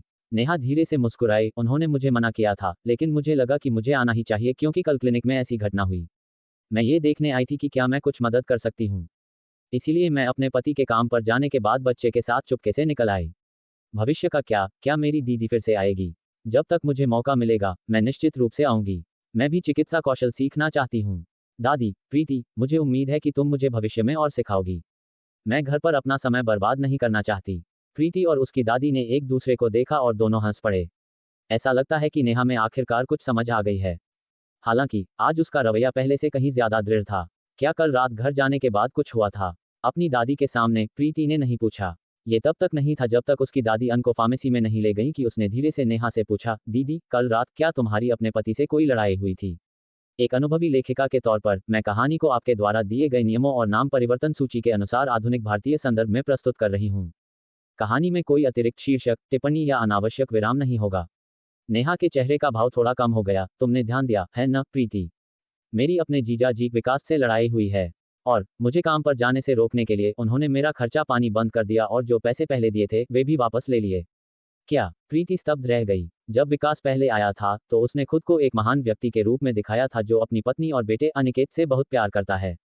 लेकिन अब उसने नेहा के घर का खर्च देना ही बंद कर दिया था। मेरे पास अब पैसे नहीं हैं। उनका कहना है कि जब भी मुझे पैसों की जरूरत होगी मुझे उनकी मंजूरी लेनी होगी, तभी वह पैसे देंगे, अगर उन्हें वजह सही लगी तो। नेहा के दिल में दर्द हुआ। सच कहूं तो मैं भी हमेशा उनसे पैसे मांगना नहीं चाहती। हर बार जब मैं पैसे मांगती हूं तो मुझे लगता है कि मैं उनसे कमतर हो गई हूं। मैंने कम से कम एक विश्वविद्यालय से ग्रेजुएशन किया है। अगर मैं बाहर काम करने जाऊं तो मैं अपने रोजमर्रा के खर्चों के लिए कुछ हजार कमा सकती हूं। लेकिन अब मैं इतनी मुश्किल में हूं, हाथ में एक पैसा भी नहीं है। यह मुझे बुरा महसूस कराता है और मैं इस तरह से जीना नहीं चाहती। ये सुनकर प्रीति को भी बहुत बुरा लगा। इसीलिए तुम इस बार इतना पक्का इरादा करके आए हो? वह सच में तुम्हारा आर्थिक तौर पर गला घोंट रहा था। नेहा, तुम्हें तो बहुत पहले काम शुरू कर देना चाहिए था। चिंता मत करो, ये क्लिनिक मेरा और दादी का है। तुम जब तक चाहो यहाँ काम कर सकती हो। अनिकेत भी यहीं रह सकता है। दादी उसे बहुत प्यार करती हैं, वे उसे कभी कष्ट नहीं होने देंगी। नेहा बहुत भावुक और आभारी हुई। प्रीति, धन्यवाद, तुम्हारी वजह से ही मुझे बाहर आने की हिम्मत मिली। मैंने लंबे समय से काम नहीं किया है और मैं अब समाज के लिए उतनी फिट नहीं हूँ। मुझे धन्यवाद क्यों दे रही हो? हम सबसे करीबी बहनें हैं। मैं भी खुश हूं कि तुम मदद कर पा रही हो। नेहा, तुम्हें पता नहीं, कल जो हंगामा हुआ उसके बाद क्लिनिक से एक साथ 3 लोग काम छोड़कर चले गए, सिर्फ दीपा बची है। तो फिर अच्छा हुआ कि मैं आ गई। मैं कर्मचारियों की कमी को पूरा करने में मदद कर सकती हूँ। हालांकि उसने ऐसा कहा, लेकिन कल पति पत्नी के हंगामे के बाद आज क्लिनिक में असामान्य रूप से शांति थी। इलाज के लिए सिर्फ एक मरीज आया, इसलिए उन्होंने दिन आराम से बिताया। प्रीति और नेहा अपनी दादी डॉक्टर शकुंतला के पास बैठी, उनसे जटिल चिकित्सा मामलों के उपचार के तरीकों के बारे में सुनती रहीं। क्लिनिक के बाहर, जहां प्रीति की नजर नहीं जा रही थी, एक शानदार बुगाटी स्पोर्ट्स कार खड़ी थी। सचिव वर्मा शैंपेन गुलाबों का एक विशाल गुलदस्ता पकड़े हुए अपने बॉस को अनिश्चितता से देख रहे थे। युवा मालिक अपूर्व, आपने फूल खरीद लिए हैं? क्या आप उन्हें देने नहीं जा रहे हैं? तुम्हें लगता है कि प्रीति मेरा स्वागत करेगी? बेशक, आप उसे उसके क्लिनिक के उद्घाटन पर बधाई देने के लिए फूल ला रहे हैं। वह आपका स्वागत क्यों नहीं करेगी? मुझे लगता है कि वह मेरा स्वागत नहीं करेगी। पिछली बार जब मैंने प्रमोद को 20 लाख दिए थे, तो वह बहुत गुस्सा हुई थी। उसने मुझे दिए गए 5 लाख का भुगतान भी लौटा दिया था और कहा था कि वह बाकी भी लौटा देगी। अपूर्व जब ये बातें कह रहा था, तब भी उसके चेहरे पर मुस्कान थी। हालांकि, चाहे जिस तरह से भी देखो, उसकी मुस्कान आज कुछ कड़वी लग रही थी। उसे इस तरह देखकर सचिव वर्मा को उसके लिए चिंता होने लगी। अगर आप अंदर जाकर फूल नहीं देंगे, तो आपको कैसे पता चलेगा कि कुमारी प्रीति आपका स्वागत करेंगी या नहीं? आपने प्रमोद का कूड़ा कचरा 20 लाख में खरीद लिया था। ये साफ तौर पर एक अच्छा काम था, आप कुमारी प्रीति की मदद कर रहे थे। आत्मविश्वास रखें, आप पहले ऐसे नहीं थे। वह अतीत था। क्या अतीत की महिलाओं की तुलना प्रीति से की जा सकती है? कोई तुलना नहीं, वे एक ही स्तर पर नहीं हैं। अगर आपको सच में लगता है कि 20 लाख वाला आपका काम अनुचित था, तो जाकर कुमारी प्रीति को समझाएं। मैं जानता हूं कि आप उनसे माफी मांगना चाहते हैं, लेकिन आप बहुत अहंकारी हैं। अपूर्व ने निराशा में अपने बालों में उंगलियां फेर लीं। मैं माफी मांगना चाहता हूं। मुझे प्रमोद को 20 लाख देने से पहले उससे बात करनी चाहिए थी, लेकिन मुझे सच में उम्मीद नहीं थी कि वह इतना गुस्सा हो जाएगी। आकाश ने पिछले कुछ दिनों में नए कदम उठाने शुरू कर दिए हैं। वह हमारा प्रोजेक्ट चुराना चाहता है और मुझे फिर से प्रीति की मदद की जरूरत है। क्या तुम्हें लगता है कि वह अब भी मेरी मदद करेगी? सचिव वर्मा इतने निराश हो गए कि उन्हें लगा उनका सिर फट जाएगा। उन्होंने अपने बॉस को इतना निर्णायक कभी नहीं देखा था। वे यहाँ आधे घंटे से खड़े थे, लेकिन अपूर्व अभी भी अपनी ही चिंताओं में उलझा हुआ था। फूलों के साथ प्रीति के क्लिनिक में प्रवेश करने से बहुत डर रहा था। युवा मालिक अपूर्व, मुझे लगता है कि कुमारी प्रीति आपकी मदद जरूर करेगी। क्या उन्हें आप पर 15 लाख का कर्ज नहीं चुकाना है? उनके पास इसे चुकाने के लिए पैसे कहाँ होंगे? केवल अगर वह आपके साथ किसी प्रोजेक्ट पर सहयोग करती हैं और आप उन्हें बोनस देते हैं, तभी उनके पास आपको चुकाने के लिए पैसे होंगे। ये सुनकर अपूर्व को कोई राहत नहीं मिली, बल्कि उसकी मुस्कान और भी कड़वी हो गई। लगता है मैंने सच में उसे बहुत परेशानी में डाल दिया है। जो पैसा मैंने प्रमोद को उधार दिया था, वह अब सारा प्रीति का कर्ज बन गया है। सचिव वर्मा रुका, उसका भाव भी वैसा ही निराशाजनक था। ऐसा ही लगता है, कुमारी प्रीति को अपने स्वाभिमान पर गर्व है, वह आप पर एहसान नहीं रखना चाहती। जैसे ही दोनों उदास महसूस कर रहे थे, एक स्कूल यूनिफॉर्म में बैग टांगे एक छात्र पास आया। उसने कार की खिड़की पर दस्तक दी। जैसे ही शीशा नीचे हुआ, उसने अंदर एक बैंक कार्ड फेंक दिया। अपूर्व है ना? अपूर्व ने बैंक कार्ड को देखा जो उसकी गोद में फेंका गया था, और वह पूरी तरह से भौंचक्का रह गया। तुम कौन हो? मैं प्रीति का छोटा भाई हूँ। गौरव। जब गौरव ने उसका नाम सही सही पुकारा, तो उसने एक भौं उठाई। लगता है तुमने प्रीति की पूरी जांच पड़ताल की है। अपूर्व ने अपनी गोद से बैंक कार्ड उठाया और उससे पूछा, इसका क्या मतलब है? कार्ड में 10 लाख हैं। यह मेरे पिता का कर्ज चुकाने के लिए है। मुझ पर भी 10 लाख का कर्ज है, जिसे मैं चुका दूंगा। अपूर्व चौंक गया। क्या बात है कि दोनों भाई बहन उसे पैसे लौटाने पर तुले हुए हैं। फिर भी प्रमोद, जिसने उससे 20 लाख उधार लिए थे, बिना किसी निशान के गायब हो गया है। पैसा मैं पूरा चुका दूंगा। हालांकि, भविष्य में प्रीति से दूर रहना। उसके पीछे कोई साजिश मत करना, नहीं मेरे पिता से गुप्त रूप से संपर्क करना। मैं तुम्हें बता दूं, प्रमोद को पैसे देना बेकार है, प्रीति तुम पर फिदा नहीं होगी। अपूर्व ने उसके युवा चेहरे को देखा और उसे कुछ मजाकिया लगा। तुम्हें कैसे पता कि प्रीति मुझ पर फिदा नहीं होगी? तुम्हें ये जानने की जरूरत नहीं है कि मुझे कैसे पता, तुम्हें बस प्रीति से दूर रहने की जरूरत है। अपनी बात पूरी करके गौरव मुड़ा और बैग टांगे चला गया। अपूर्व ने कार से बाहर झुककर कहा, अरे बच्चे। गौरव चिढ़कर मुड़ा, तुम मुझे बच्चा क्यों कह रहे हो? क्या तुम नहीं देख सकते कि मेरी हाइट 1 मीटर 80 सेंटीमीटर है? अपूर्व को गुस्सा देखकर खुद को हंसने से नहीं रोक पाया। तुम्हारा चेहरा अभी भी इतना जवान दिखता है, तुम यकीनन एक बच्चे हो। गौरव को बच्चा कहा जाना पसंद नहीं आया। वह ठंडे चेहरे के साथ वापस मुड़ गया। अपूर्व से आगे बात करने से मना कर दिया। अपूर्व ने आगे कहा, तुम्हारी बहन ने पहले ही 5 लाख लौटा दिए हैं, तुम्हें अब बस 5 लाख और लौटाने हैं। गौरव एक पल के लिए रुका, फिर आगे बढ़ता चला गया। अपूर्व ने उसकी दूर जाती आकृति को थोड़ी देर तक देखा, फिर फूल और बैंक कार्ड उठाया और कार से बाहर निकल आया। सचिव वर्मा राहत के आंसुओं को मुश्किल से रोक पाए। युवा मालिक अपूर्व, क्या आपने आखिरकार अंदर जाने का फैसला कर लिया? अब मुझे यहाँ इंतजार नहीं करना पड़ेगा। अपूर्व के चेहरे पर मुस्कान थी, क्योंकि उसने लापरवाही से हाथ में पकड़ा बैंक कार्ड फेंका। अब मेरे पास अंदर जाने का एक उचित कारण है। सचिव वर्मा कार से उतरे और उसके लिए दरवाजा खोलने के लिए क्लिनिक के दरवाजे की ओर लपके। युवा मालिक अपूर्व, कृपया अंदर चलें। अपूर्व हंसा, तुम ऐसा व्यवहार क्यों कर रहे हो जैसे ये क्लिनिक तुम्हारा है? क्या यह इसलिए नहीं है क्योंकि मैं खुश हूँ? अपूर्व ने सिर हिलाया, फूल लिए अंदर चला गया। दीपा नाम की लड़की, जो मरीजों का पंजीकरण संभाल रही थी, उसे देखकर हतप्रभ रह गई। क्या यह अपूर्व नहीं है, डोनफांग परिवार का एकमात्र युवा मालिक जो लगातार ट्रेंडिंग लिस्ट में शीर्ष पर रहता है? ये युवा मालिक भी क्यों आ गया है? वह किस तरह के बॉस के लिए काम कर रही है? पहले आकाश आया और अब अपूर्व भी आ गया है। वास्तव में, बॉस फूल जैसी सुंदर थी, लेकिन देवपुर में 2 प्रमुख हस्तियों का एक ही दिन में क्लिनिक में आना सचमुच चौंकाने वाला था। अपूर्व ने देखा कि वह आश्चर्य से उसे घूर रही है। उसने इसे असभ्य नहीं माना, बल्कि वह और भी धीरे से मुस्कुराया। मैं प्रीति से मिलने आया हूँ, क्या वह यहाँ है? दीपा होश में आई और जल्दी से बोली, जी जी जी, वह परामर्श कक्ष में है। कृपया एक क्षण रुकें, मैं डॉक्टर प्रीति को सूचित करती हूँ। अपूर्व को यह संबोधन काफी ताज़ा लगा। डॉक्टर प्रीति? हाँ, बिल्कुल सही, प्रीति, डॉक्टर प्रीति। अपूर्व और भी धीरे से मुस्कुराया। वह सच में काबिल है, अपना क्लिनिक खोलने में सक्षम है, उसके पास एक नई पहचान है, काफी सराहनीय। दीपा ने प्रीति को आंतरिक रूप से फोन करके स्थिति बताई। प्रीति जल्द ही परामर्श कक्ष से बाहर आ गई। अपूर्व और सचिव वर्मा को देखकर उसके चेहरे पर एक हल्की सी मुस्कान आई। युवा मालिक अपूर्व, सचिव वर्मा, आपको मुझे पहले बताना चाहिए था। मैं आपका स्वागत करने आ सकती थी। अपूर्व ने उसकी हल्की मुस्कान को कुछ देर तक घूरा, थोड़ा हैरान था। ये पहली बार था जब उसने प्रीति को सफेद कोट में देखा था। उसके लंबे बाल पीछे बंधे हुए थे, उसने फ्लैट जूते, दूधिया सफेद कैजुअल पैंट, एक मैचिंग शर्ट पहनी थी, जिसके साथ सफेद कोट था। वह एक पेशेवर डॉक्टर के रूप में दिख रही थी, जो उसके कार्यालय में सहायक होने के समय से पूरी तरह से अलग था। हालांकि जो बात उसे साधारण डॉक्टरों से अलग करती थी, वह था उसका शानदार चेहरा, जो लोगों को उसकी क्षमताओं को आसानी से नजरअंदाज करवा देता था।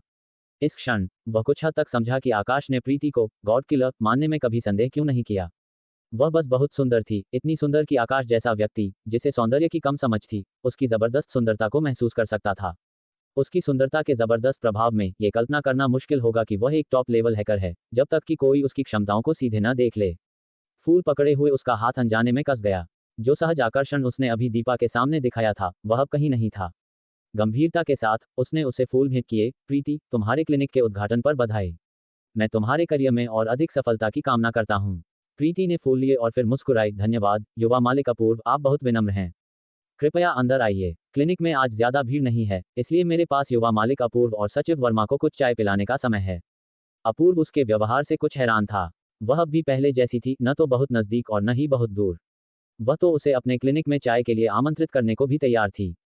तो फिर मैं संकोच नहीं करूंगा। अपूर्व ने स्वाभाविक रूप से उसे संबोधित करने का तरीका बदल दिया। डॉक्टर प्रीति, मैं वास्तव में उत्सुक हूं कि आपकी चाय का स्वाद कैसा होगा। प्रीति हल्की सी हंसी, ये निश्चित रूप से आपकी चाय जितना स्वादिष्ट नहीं होगी, युवा मालिक अपूर्व, लेकिन मैं विभिन्न प्रकार की चाय पेश करती हूं और हर एक का अपना प्रभाव होता है। आप कौन सी आजमाना चाहेंगे? अपूर्व को आराम महसूस हुआ और आखिरकार उसे उससे मजाक करने का मूड आया। मैं वह आजमाना चाहता हूं जो मुझे और भी ज्यादा आकर्षक बना दे, क्या आपके पास ऐसी कोई चाय है? प्रीति हंसी और सिर हिलाया। नहीं, युवा मालिक अपूर्व, आपका आकर्षण पहले से ही काफी है, और ज्यादा की जरूरत नहीं। हालांकि हमारे पास सौंदर्य और पोषण वाली चाय जरूर है, जो आपकी त्वचा की स्थिति को बेहतर बना सकती है और कुछ हद तक आपकी जरूरत को पूरा कर सकती है। क्या आप वह आजमाना चाहेंगे? ठीक है, उसी के साथ चलते हैं। प्रीति ने उसका स्वागत करने का इशारा किया और उसे अंदर ले गई। जब वे उसकी दादी के कार्यालय के पास से गुजरे तो उसने अपूर्व को अपनी दादी और चचेरी बहन नेहा से मिलवाया। प्रीति द्वारा अपनी दादी और चचेरी बहन का परिचय सुनने के बाद वह शानदार ढंग से मुस्कुराया, धाराप्रवाह बोला और कुछ ही शब्दों में बुजुर्ग और नेहा को जोर से हंसा दिया। उसने छोटे अनिकेत को भी गोद में उठाया और थोड़ी देर तक बच्चे को छेड़ा, जिससे अंतर्मुखी अनिकेत भी हंसने लगा। हर किसी ने उसे बहुत पसंद किया, केवल प्रीति ने एक हल्की मुस्कान के साथ उसे और सचिव वर्मा को विनम्रता से अपने कार्यालय में आमंत्रित किया। जैसे ही कार्यालय का दरवाजा बंद हुआ, प्रीति ने चाय के लिए पानी उबालना शुरू कर दिया। जब चाय तैयार हो गई तो अपूर्व ने अपनी चाय पीते हुए गौरव द्वारा दिया गया बैंक कार्ड निकाला। ये तुम्हारे भाई ने मुझे दिया है। प्रीति का चाय डालने वाला हाथ रुका और उसका मन आखिरकार विचलित हुआ। गौरव तुम्हें ढूंढ रहा था। अपूर्व कड़वाहट से मुस्कुराया। हाँ, मेरे अंदर आने से ठीक पहले उसने मुझे ये बैंक कार्ड दिया, कहा कि इसमें 10 लाख हैं, और यह भी कहा कि वह बाकी के 10 लाख भी लौटा देगा। प्रीति का दिल जोर से धड़का। 10 लाख? गौरव को इतना पैसा कहाँ से मिला? वह फिर से किसी गंदी संस्था में तो नहीं फंस गया है? हालांकि उसकी अंदरूनी उथल पुथल उसके चेहरे पर नहीं दिखी। उसने हल्के से कहा, क्या युवा मालिक अपूर्व ने उसे यह नहीं बताया कि मैंने तुम्हें 5 लाख लौटा दिए हैं? मैंने बताया। अच्छा है। मेरे पिता के लिए दवा सामग्री लेने में युवा मालिक अपूर्व की दरियादिली के लिए धन्यवाद, लेकिन मैं जानती हूँ कि आपको घाटा हुआ, इसलिए मेरा भाई और मैं निश्चित रूप से पैसा लौटा देंगे। मैं बस इतना चाहती हूँ कि अगली बार ऐसा घाटा करने वाला फैसला लेने से पहले आप मुझसे सलाह लें। अपूर्व ने अपनी कड़वी मुस्कान वापस ले ली और गंभीरता से माफी मांगी। मुझे माफ कर दो प्रीति, पिछली बार मैंने सीमा लंघ दी थी। मैं तुम्हारी परेशानी को हल करना चाहता था, लेकिन मुझे यह एहसास नहीं हुआ कि इससे तुम्हें और परेशानी हुई। क्या तुम मुझे माफ कर सकती हो? युवा मालिक अपूर्व, आप मजाक कर रहे हैं। आप मेरे बॉस हैं और आपकी मंशा अच्छी थी। इस मामले में माफी मांगने की कोई जरूरत नहीं है। ये शुरू से ही आपकी गलती नहीं है। प्रीति ने कुछ हद तक माफी मांगते हुए कहा, यह मेरे पिता थे जिन्होंने गड़बड़ी की और आपके पैसे को फंसा दिया। अगली बार आप जो भी देखें या सुने, बस उसे नजरअंदाज कर दें। ठीक है, मैं समझ गया। मैं भविष्य में इस तरह का काम दोबारा नहीं करूंगा। जैसे ही प्रीति ने उसका वादा सुना, उसने आखिरकार राहत की सांस ली। वह प्रमोद के लिए गंदगी साफ करते रहना नहीं चाहती थी। वह सारा पैसा प्रमोद को नहीं जाने दे सकती थी, जबकि उसे सारा नुकसान भरने के लिए कड़ी मेहनत करनी पड़ती। थोड़ी देर चाय पीने के बाद अपूर्व ने कहा, प्रीति, अगले कुछ दिनों में कॉर्पोरेशन को एक प्रोजेक्ट में फिर से तुम्हारी मदद की जरूरत पड़ सकती है, क्या तुम्हारे पास समय है? प्रीति ने बिना किसी हिचकिचाहट के सहमति दी। हाँ, जब तक युवा मालिक अपूर्व को जरूरत होगी, मेरे पास समय है।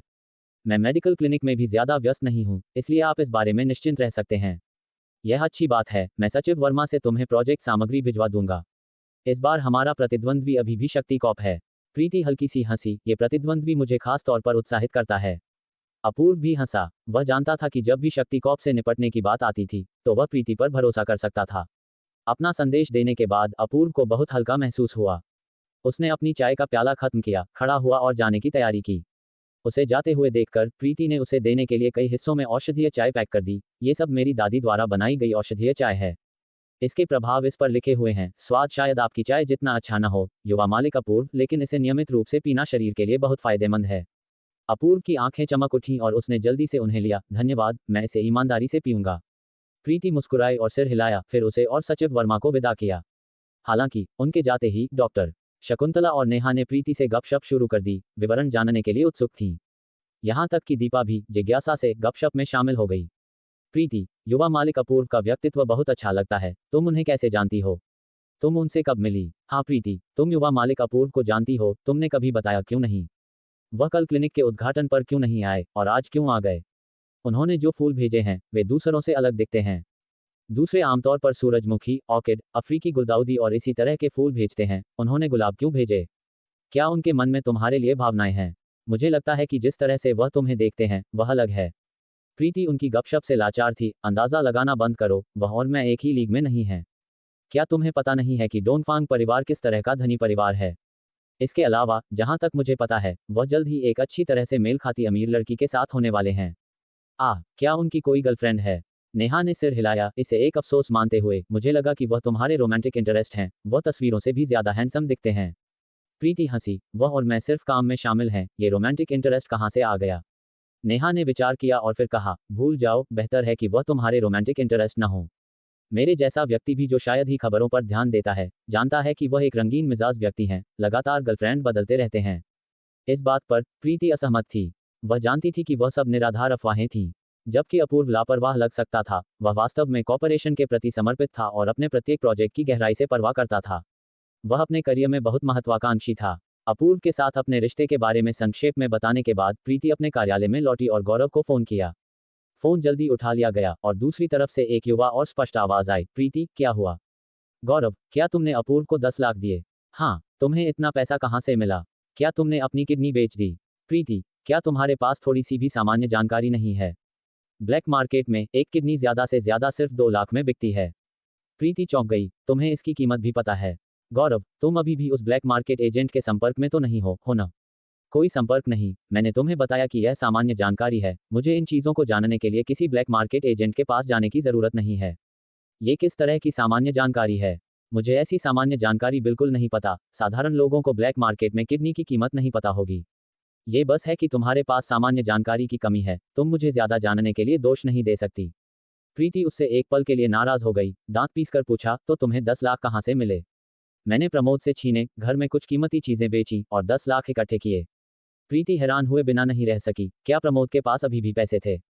पिछली बार जब मैं उनसे पूछने गई थी, तो उन्होंने कहा था कि उन्होंने सब खर्च कर दिए हैं। उन्होंने लगभग सब खर्च कर दिए थे, यहाँ तक कि एक लग्जरी कार भी खरीदी थी, कपड़ों का ढेर भी। मैंने उन सबको वापस कर दिया। तो घर में वे कीमती चीजें क्या हैं? मुझे याद है कि घर की ज्यादातर कीमती चीजें बिक चुकी हैं। यहाँ तक कि तुम्हारा पियानो भी बिक गया था। मेरी मम्मी ने कुछ डिजाइनर बैग और गहने छिपाए थे और प्रमोद की कुछ घड़ियां, मैंने उन सबको बेच दिया। अगर वे दोनों किसी काम के नहीं होते, तो मैं उन्हें भी बेच देती। प्रीति को उसके अनादरपूर्ण और अनैतिक शब्दों को सुनकर भी दिल में एक गर्मजोशी महसूस हुई। उसकी आवाज नर्म हो गई, गौरव, धन्यवाद। नतीजतन, गौरव ने बेबाकी से कहा, तुम बेवकूफ हो क्या? धन्यवाद क्यों कह रही हो? तुम्हें प्रमोद ने 20 लाख में बेच दिया था, लेकिन तुमने पहले उस अपूर्व को 5 लाख लौटा दिए। प्रीति, तुम कब से इतनी अमीर हो गई हो? क्या तुम पैसे अपने ऊपर खर्च नहीं कर सकती? तुम्हारा दिमाग कहाँ है? प्रीति मन ही मन कड़वाहट से मुस्कुराई। 5 करोड़ का बोनस मिला तुम्हें? प्रीति, तुमने ऐसा क्या किया कि उसने तुम्हें इतना पैसा दिया? कहीं तुमने खुद को बेच तो नहीं दिया? गौरव की आवाज अचानक तेज हो गई। क्या बकवास है, मैं पहले ही बता चुकी हूँ, मैं उसके असिस्टेंट के तौर पर काम करती हूँ। किस असिस्टेंट को 5 करोड़ का बोनस मिलता है? क्या पूर्वी साम्राज्य ग्रुप के एग्जीक्यूटिव को भी 5 करोड़ का बोनस मिलता है? क्या उसके असिस्टेंट का काम एग्जीक्यूटिव से ज्यादा कीमती है? मैं सिर्फ मामूली असिस्टेंट नहीं हूँ, उसने मुझे 5 करोड़ का बोनस दिया क्योंकि मेरे बनाए बिजनेस वैल्यू 5 करोड़ से कहीं ज्यादा हैं। प्रीति की आवाज में आत्मविश्वास और सहजता थी। क्या तुम अपनी बहन को कमाते हो? तुम्हारी बहन हुआ यूनिवर्सिटी के कंप्यूटर साइंस डिपार्टमेंट की टॉप स्टूडेंट है।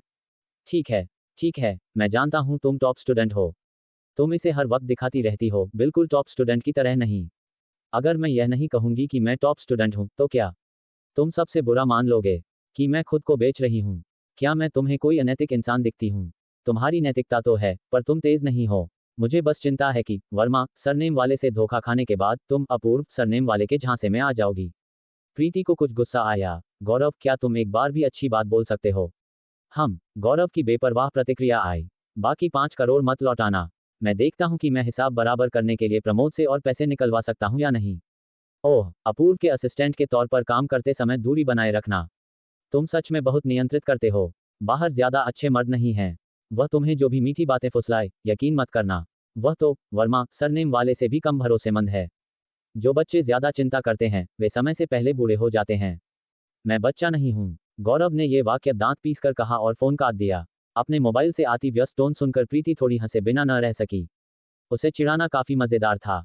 सुबह जल्दी गुजर गई। दोपहर में खाना खाने के बाद प्रीति ने अपनी दादी और चचेरे भाई से विदा ली और अपनी कार में निकल पड़ी। आस्था अस्पताल के निदेशक के अपने ही छात्र के साथ धोखाधड़ी करने और अवैध संतान होने की खबरें अभी भी चल रही थीं। गाड़ी चलाते हुए प्रीति ने आस्था अस्पताल के निदेशक डॉक्टर आस्था की सार्वजनिक माफी पर रेडियो समाचार सुना। उसे बहुत अच्छा महसूस हुआ। मुझे यकीन है आस्था मुश्किल में होगी, है ना? 1 बजे वह हरियाली अस्पताल पहुंची।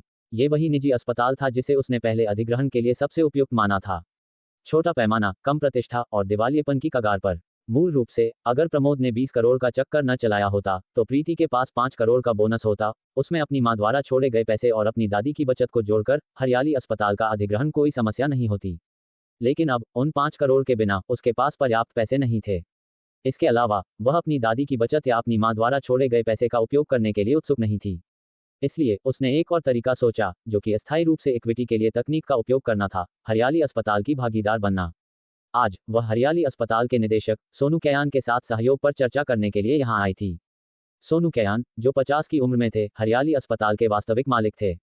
उनके अलावा उनके बेटे सोनू झू, जो अपने पिता के नक्शे कदम पर चले और एक प्रतिष्ठित मेडिकल यूनिवर्सिटी से डॉक्टर थे, ने भी प्रीति से मुलाकात की।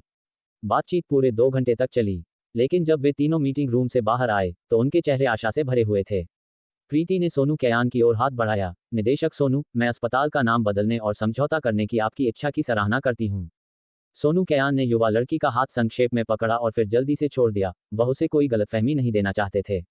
उनकी आवाज गहरी और गूंजने वाली थी। डॉक्टर प्रीति का अनुरोध काफी तर्कसंगत है। मैं अड़ियल नहीं हूँ। अगर आप वास्तव में अस्पताल को दोबारा जीवित कर सकती हैं, तो इसका नाम बदलना छोटी सी बात है। पास में सोनू झू हंसा। अस्पताल का नाम वास्तव में बचपन में मेरे पिता ने मेरे नाम पर रखा था। मुझे ये हमेशा नापसंद रहा है। अब यह आखिरकार बदला जा रहा है। ईमानदारी से कहूं तो मैं सबसे ज्यादा खुश हूं। प्रीति नहीं हंसी। पिता और पुत्र की जोड़ी ने पूरी ईमानदारी दिखाई। क्योंकि जब उसने अपनी दादी के शकुंतला सरनेम को सोनू अक्षर के संयोजन के रूप में अस्पताल के नाम के तौर पर सुझाया, तो सोनू कैयान ने सीधे शकुंतला को सामने रखा, अपने ही सरनेम को पीछे कर दिया। जिसका परिणाम अस्पताल का नाम शकुंतला अस्पताल था। इसलिए उसने बहुत गंभीरता से बात की। निदेशक सोनू, मैं उस वादे को नहीं बदलूंगी जो मैंने पहले किया था। मैं निश्चित रूप से हमारे नए अस्पताल को आस्था अस्पताल से आगे निकाल दूंगी। सोनू कैयान युवा जुनून की उम्र को बहुत पहले छोड़ चुके थे, फिर भी प्रीति की शपथ को एक बार फिर सुनकर वह अप्रत्याशित रूप से प्रेरित हुए। आस्था अस्पताल हमेशा निजी अस्पतालों के लिए मानक रहा है और शीर्ष स्तरीय अस्पतालों का प्रतिनिधित्व करता था। अगर हम उनसे आगे निकल पाए, तो मेरा जीवन सफल हो जाएगा। सोनू झू ने प्रीति के खूबसूरत चेहरे को देखा, जो नशा पैदा करता था। एक विचार अचानक उसके मन में कौंधा। डॉक्टर प्रीति, क्या आस्था अस्पताल के बारे में हालिया खबरों का आपसे कोई लेना देना है? इस बार प्रीति आखिरकार मुस्करा दी। वास्तव में थोड़ा संबंध है। डॉक्टर सोनू सचमुच समझदार हैं। सोनू कैयान कुछ हैरान थे। सच में आपका इससे कोई लेना देना है? मेरी आस्था अस्पताल के साथ कुछ शिकायतें हैं, जो कि एक मुख्य कारण भी है कि मुझे हमारे अस्पताल को आस्था अस्पताल से आगे निकालना ही है। हालिया खबरों में वास्तव में मैंने थोड़ा योगदान दिया है। हालांकि सबसे महत्वपूर्ण यह है कि निदेशक आस्था में खुद नैतिकता की कमी है, और इस प्रकार आस्था अस्पताल भी इस घोटाले में फंस गया है। सोनू कैयान को अचानक थोड़ा ज्यादा सुकून महसूस हुआ। मुझे उम्मीद है कि डॉक्टर प्रीति का लक्ष्य सिर्फ खोखली बातें नहीं है। प्रीति जानती थी कि उन्हें अभी भी पूरी तरह से उस पर भरोसा नहीं था। आखिरकार वह बहुत जवान थी और उसकी पृष्ठभूमि चिकित्सा में नहीं थी। तथ्य यह है कि वह उसे भागीदार बनने देने के लिए तैयार थे। वह वास्तव में इसलिए था क्योंकि उनके पास कोई और विकल्प नहीं था। ये भयंकर मुश्किल में एक हताश प्रयास था। इसलिए उसने कहा, मैं पहले अस्पताल के लिए प्रतिष्ठा बनाने का काम करूंगी। निदेशक सोनू, क्या आपके अस्पताल में अभी चुनौतीपूर्ण बीमारियों वाले कोई मरीज हैं? क्या आप मुझे उन्हें देखने के लिए ले जा सकते हैं? काम के लिए उसकी सक्रियता और दक्षता ने सोनू कैयान को बहुत खुश किया। वह तुरंत उसे अस्पताल के सभी गंभीर रूप से बीमार मरीजों को देखने के लिए ले गए। वास्तव में वहां ज्यादा नहीं थे। वनस्पति मरीजों सहित उनके पास कुल मिलाकर केवल 1 दर्जन गंभीर रूप से बीमार मरीज थे। एक अस्पताल के लिए यह बहुत कम था। अगर एक निजी अस्पताल मुनाफा कमाना चाहता है तो उसे बड़ी मात्रा में मरीजों की ज्यादा गंभीर बीमारियों का इलाज करना चाहिए। सर्दी और बुखार जैसी छोटी मोटी बीमारियों के लिए अस्पताल को बस मुनाफा नहीं होता है। डॉक्टर प्रीति, क्या आप इन सभी लोगों की बीमारियों का इलाज कर सकती हैं? मैं उनका इलाज कर सकती हूँ, लेकिन इस प्रक्रिया में थोड़ा ज्यादा समय लग सकता है। इसके अलावा भले ही ये लोग अपनी बीमारियों से उबर जाएं, ये बड़ी खबर नहीं होगी और तुरंत अस्पताल को प्रसिद्धि नहीं दिला सकती। तो हमें क्या करना चाहिए? मैं अस्पताल में मौजूद 2 वनस्पति मरीजों के साथ शुरुआत करने की योजना बना रही हूँ। सोनू कैयान का दिल दहल गया। क्या आप ये कह रही हैं कि आपके पास 2 वनस्पति मरीजों को जगाने का कोई तरीका है? मैं उनमें से कम 1 को तो जगा सकती हूँ, क्योंकि मैंने पहले ही एक समान मामले का इलाज किया है। यह मामला उसकी दादी का था। उसने पहले ही देख लिया था कि वनस्पति मरीजों में से एक को गंभीर सिर की चोट लगी थी, जिससे बड़ी मात्रा में रक्त का जमाव उन्हें जागने से रोक रहा था, और यह उस समय उसकी दादी की स्थिति के बहुत समान था। वास्तव में चूंकि यह मरीज बहुत जवान था, इसलिए दादी से ज्यादा आसानी से ठीक हो सकता था। दूसरे मामले के लिए प्रीति को ज्यादा आत्मविश्वास नहीं था। हालांकि वह इसे अनुभव के संचय के रूप में लेगी। उसे मूल रूप से और ज्यादा मामलों को देखने और ज्यादा अभ्यास करने की जरूरत थी। उसी समय प्रीति ने सोनू कैयान को वनस्पति मरीजों के साथ शुरुआत करने का कारण भी समझाया। अस्पतालों को भी प्रचार करने की जरूरत है, खासकर निजी अस्पतालों को जिन्हें लोकप्रियता की जरूरत है। हमारे अस्पताल में पहले प्रचार के क्षेत्र में कमी थी। आज के समाज में यहां तक कि अच्छी शराब को भी जाना जरूरी है। हमारा अस्पताल चाहे कितना भी अच्छा क्यों ना हो, प्रचार के बिना लोग इसे नहीं जानेंगे। इसलिए प्रचार को बनाए रखना होगा, हमें अपनी प्रतिष्ठा बढ़ानी होगी। और वनस्पति मरीजों के जागने जैसे मामले आसानी से सार्वजनिक चर्चा को उत्तेजित कर सकते हैं और एक गहरा सकारात्मक प्रभाव छोड़ सकते हैं। इस तरह अगली बार जब वे एक अस्पताल चुनेंगे तो वे अनजाने में हमारे अस्पताल को चुन सकते हैं। एक और कारण यह है कि निदेशक सोनू, आप अपनी चिकित्सा पद्धति में वास्तव में परोपकारी हैं। ये 2 वनस्पति मरीज विशिष्ट परिस्थितियों के कारण अपने परिवार से संपर्क करने में असमर्थ थे। इतने लंबे समय तक आप उनका मुफ्त इलाज कर रहे हैं। आप जैसे अच्छे डॉक्टर को नजरअंदाज नहीं किया जाना चाहिए। मैं आपको हमारे प्रचार प्रयासों में मुख्य व्यक्ति बनाना चाहती हूँ। आप अस्पताल का प्रतिनिधित्व करने और मरीजों को आकर्षित करने के लिए पूरी तरह से उपयुक्त हैं। लेकिन सोनू कैयान ने सिर हिलाया। आप मेरा प्रचार क्यों करें? अगर आप इन 2 वनस्पति मरीजों को ठीक कर सकती हैं तो आपको प्रचारित किया जाना चाहिए। मैं आपका श्रेय नहीं चुराऊंगा। प्रीति हंसी। निदेशक सोनू, आपको मेरे साथ औपचारिक होने की जरूरत नहीं है। वास्तव में मैं सार्वजनिक रूप से नहीं आना चाहती, इसलिए मैं आपकी मार्केटिंग कर रही हूँ। साथ ही मैं बहुत जवान हूं और मैंने पेशेवर रूप से चिकित्सा की पढ़ाई नहीं की है। कई मरीज मुझ पर भरोसा नहीं कर सकते हैं। मेरी तुलना में आप अधिक आधिकारिक और पेशेवर लगते हैं। वह सिर्फ सोनू कैयान की चापलूसी नहीं कर रही थी, उनका ईमानदार और नेक चेहरा था। अगर वे एक अभिनेता होते तो खलनायक की भूमिका नहीं निभा सकते थे। सोनू कैयान हैरान थे। क्या आप वास्तव में इस बात की परवाह नहीं करती कि मैं आपका श्रेय ले लूं? प्रीति ने बहुत गंभीरता से जवाब दिया, मुझे परवाह नहीं है। आखिरकार अस्पताल की भविष्य की सफलता मेरी भी होगी। जब तक संचालन अच्छा है तब तक क्या ये ठीक नहीं है? आखिरकार सोनू कैयान ने सिर हिलाया। ठीक है, जैसा आपने सुझाया है वैसे ही करते हैं। प्रीति ने तब अपनी नजर अपने बगल में खड़े सोनू झू की ओर फेर ली। डॉक्टर सोनू, मेरे पास आपके लिए कुछ और काम है। सोनू झू ने सहयोग करते हुए जवाब दिया, आपको मुझसे जो कुछ भी करवाना है बस कहो। अस्पताल में 2 वनस्पति मरीजों को भर्ती करने के बारे में हमें कुछ मीडिया कवरेज प्राप्त करने की जरूरत है, उनके परिवारों को खोजने के प्रयासों का उल्लेख करते हुए। सोनू झू ने विचार किया, क्या आप वनस्पति मरीज के जागने की कहानी के लिए रास्ता बना रही हैं? हाँ, प्रीति ने सिर हिलाया। चूंकि हम पहले से ही उनका मुफ्त इलाज कर रहे हैं, तो क्यों ना हम पूरी तरह से उनकी मदद करें और ईमानदारी से उनके परिवारों का पता लगाएं। हो सकता है उनके परिवार लंबे समय से उन्हें ढूंढ रहे हों। इससे अस्पताल को सकारात्मक प्रचार भी मिलेगा। ठीक है, मैं इस काम को संभालता हूँ। प्रीति ने तब सोनू झू को कुछ और कार्य बताए जिनसे वह सभी सहमत हो गए। उन्होंने इनकार का कोई संकेत नहीं दिखाया। उनकी आज्ञाकारिता ने सोनू कैयान को भी हैरान कर दिया। सोनू कैयान अपने बेटे को किसी और से बेहतर जानते थे। सोनू जू बचपन से ही एक उत्कृष्ट छात्र रहा था, लेकिन वह स्वाभाविक रूप से दृढ़निश्चयी भी था और वह ऐसा व्यक्ति नहीं था जो आदेशों का पालन करता हो। कभी कभी यहाँ तक कि वह पिता होने के नाते उसे आदेश नहीं दे पाते थे। हैरानी की बात है कि सोनू जू प्रीति के निर्देशों का पालन करने को तैयार था। क्या ऐसा इसलिए हो सकता है कि प्रीति के पास असाधारण चिकित्सा कौशल थे, वह उसकी प्रशंसा करता था और उसके द्वारा आदेशित होने के लिए तैयार था। हालांकि प्रीति ने अभी तक उन्हें अपनी चिकित्सा विशेषज्ञता का प्रदर्शन नहीं किया था। अपने चिकित्सा कौशल के अलावा प्रीति के पास एक और फायदा था, उसकी खूबसूरती। वह इतनी खूबसूरत थी कि साधारण पुरुष उसका पीछा करने की हिम्मत नहीं करते थे। निश्चित रूप से आज पहली बार नहीं था कि सोनू कैयान प्रीति से मिले थे। वे अधिग्रहण पर चर्चा करते समय पहले भी मिले थे, लेकिन उससे फिर से सामना होने पर उन्हें अब भी उसकी खूबसूरती काफी घातक लगी। यहाँ तक कि उनकी उम्र का आदमी भी आसानी से चौंधिया सकता था, युवाओं की तो बात ही क्या। उनका बेटा शायद उसे पसंद करता है, अन्यथा वह इतना आज्ञाकारी नहीं होता। प्रीति को इस सब का कोई अंदाजा नहीं था। वह अपने एक्यूपंक्चर सुइयों के सेट और कुछ आमतौर पर इस्तेमाल किए जाने वाले चिकित्सा उपकरणों को इकट्ठा करने के लिए चिकित्सा क्लिनिक में वापस गई और उन्हें शकुंतला अस्पताल वापस ले आई। सोनू कैयान ने पहले ही उसके लिए एक निजी कार्यालय और क्लिनिक की व्यवस्था कर दी थी। जैसे ही वह वापस आए, सोनू जू उसके लिए एक अस्पताल विशिष्ट सफेद कोट लाया। डॉक्टर प्रीति, आपका कार्य बैज अभी भी बन रहा है और यह कल तक वितरित हो जाना चाहिए। प्रीति ने मुस्कान के साथ उसे धन्यवाद दिया और फिर सफेद कोट पहना। कोई जल्दी नहीं, आराम से करो। अस्पताल का साइन बोर्ड भी फिर से बनाया जा रहा है और प्रवेश द्वार के ऊपर के मूल बोर्ड को हटाना शुरू कर दिया गया है। मीडिया के मोर्चे पर मैंने संपर्क कर लिया है और कल रिपोर्टर एक साक्षात्कार के लिए आएंगे, फिर हमारे ऊपर एक फीचर रिपोर्ट करेंगे। प्रीति प्रशंसा किए बिना न रह सकी। डॉक्टर सोनू इतने कुशल हैं, मुझे हमारे भविष्य के सहयोग में और ज्यादा आत्मविश्वास है। उसकी प्रशंसा के साथ सोनू जू हंसा। मुझे भी उम्मीद है कि अस्पताल जल्द से जल्द उबर जाएगा। हम लंबे समय से घाटे में चल रहे हैं और वेतन भी नहीं दे पा रहे हैं। आपके बिना अस्पताल शायद दिवालियेपन में चला गया होता। ये बेहतर हो जाएगा। अब मैं पहले 2 वनस्पति मरीजों को देखूंगी और उन पर एक्यूपंक्चर करूंगी और फिर किसी से उनकी स्थितियों की निगरानी करने के लिए कहूंगी। यह अच्छा लगता है, क्या हम एक साथ चलें? मैंने अभी तक डॉक्टर प्रीति का कौशल काम करते हुए नहीं देखा है। प्रीति ने सोचा कि वह उसके चिकित्सा कौशल का निरीक्षण करना चाहता है, इसलिए उसने इसके बारे में कोई हंगामा नहीं किया और उसके साथ वार्ड तक गई। चूंकि मरीज की पहचान की पुष्टि नहीं हो सकी और उनके नाम अज्ञात थे, इसलिए अस्पताल ने इसके बजाय कमरे के नंबरों का उपयोग किया। कमरा 505 में मरीज वह था जिसे प्रीति को ठीक करने का आत्मविश्वास था, इसलिए वह पहले कमरा 505 में आई।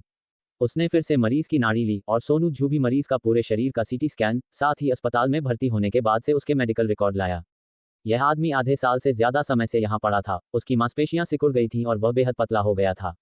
अगर सोनू कैयान ने हमेशा नर्सों से उसे पोषक तत्व और दवाएं न दिलवाई होती, तो वह बहुत पहले मर गया होता। इतने लंबे समय तक ये खर्च काफी थे, लेकिन सोनू कैयान ने कभी इन चीजों की परवाह नहीं की थी। उनका दिल मरीज को जीवित रखने और मरीज के जागने के दिन की प्रतीक्षा करने पर लगा था। एक्यूपंक्चर की प्रक्रिया जटिल और लंबी थी, लेकिन प्रीति हमेशा धैर्यवान बनी रही। हालांकि एक्यूपंक्चर पूरा होने के बाद मरीज के मुंह और नाक से उसकी दादी की तरह खून नहीं बहा। प्रीति को इसकी उम्मीद थी। आखिरकार उसकी दादी को उसकी चोट के तुरंत बाद एक्यूपंक्चर मिला था, जबकि इस आदमी को बहुत लंबे समय तक चोट लगी थी। किसी भी महत्वपूर्ण प्रभाव को देखने से पहले उसे कई और एक्यूपंक्चर उपचार की आवश्यकता होगी। लेकिन सोनू जू ने बगल में कहा, डॉक्टर प्रीति, जब आप अभी एक्यूपंक्चर कर रही थी तो उसकी उंगलियां हिलीं। क्या वह जाग रहा है?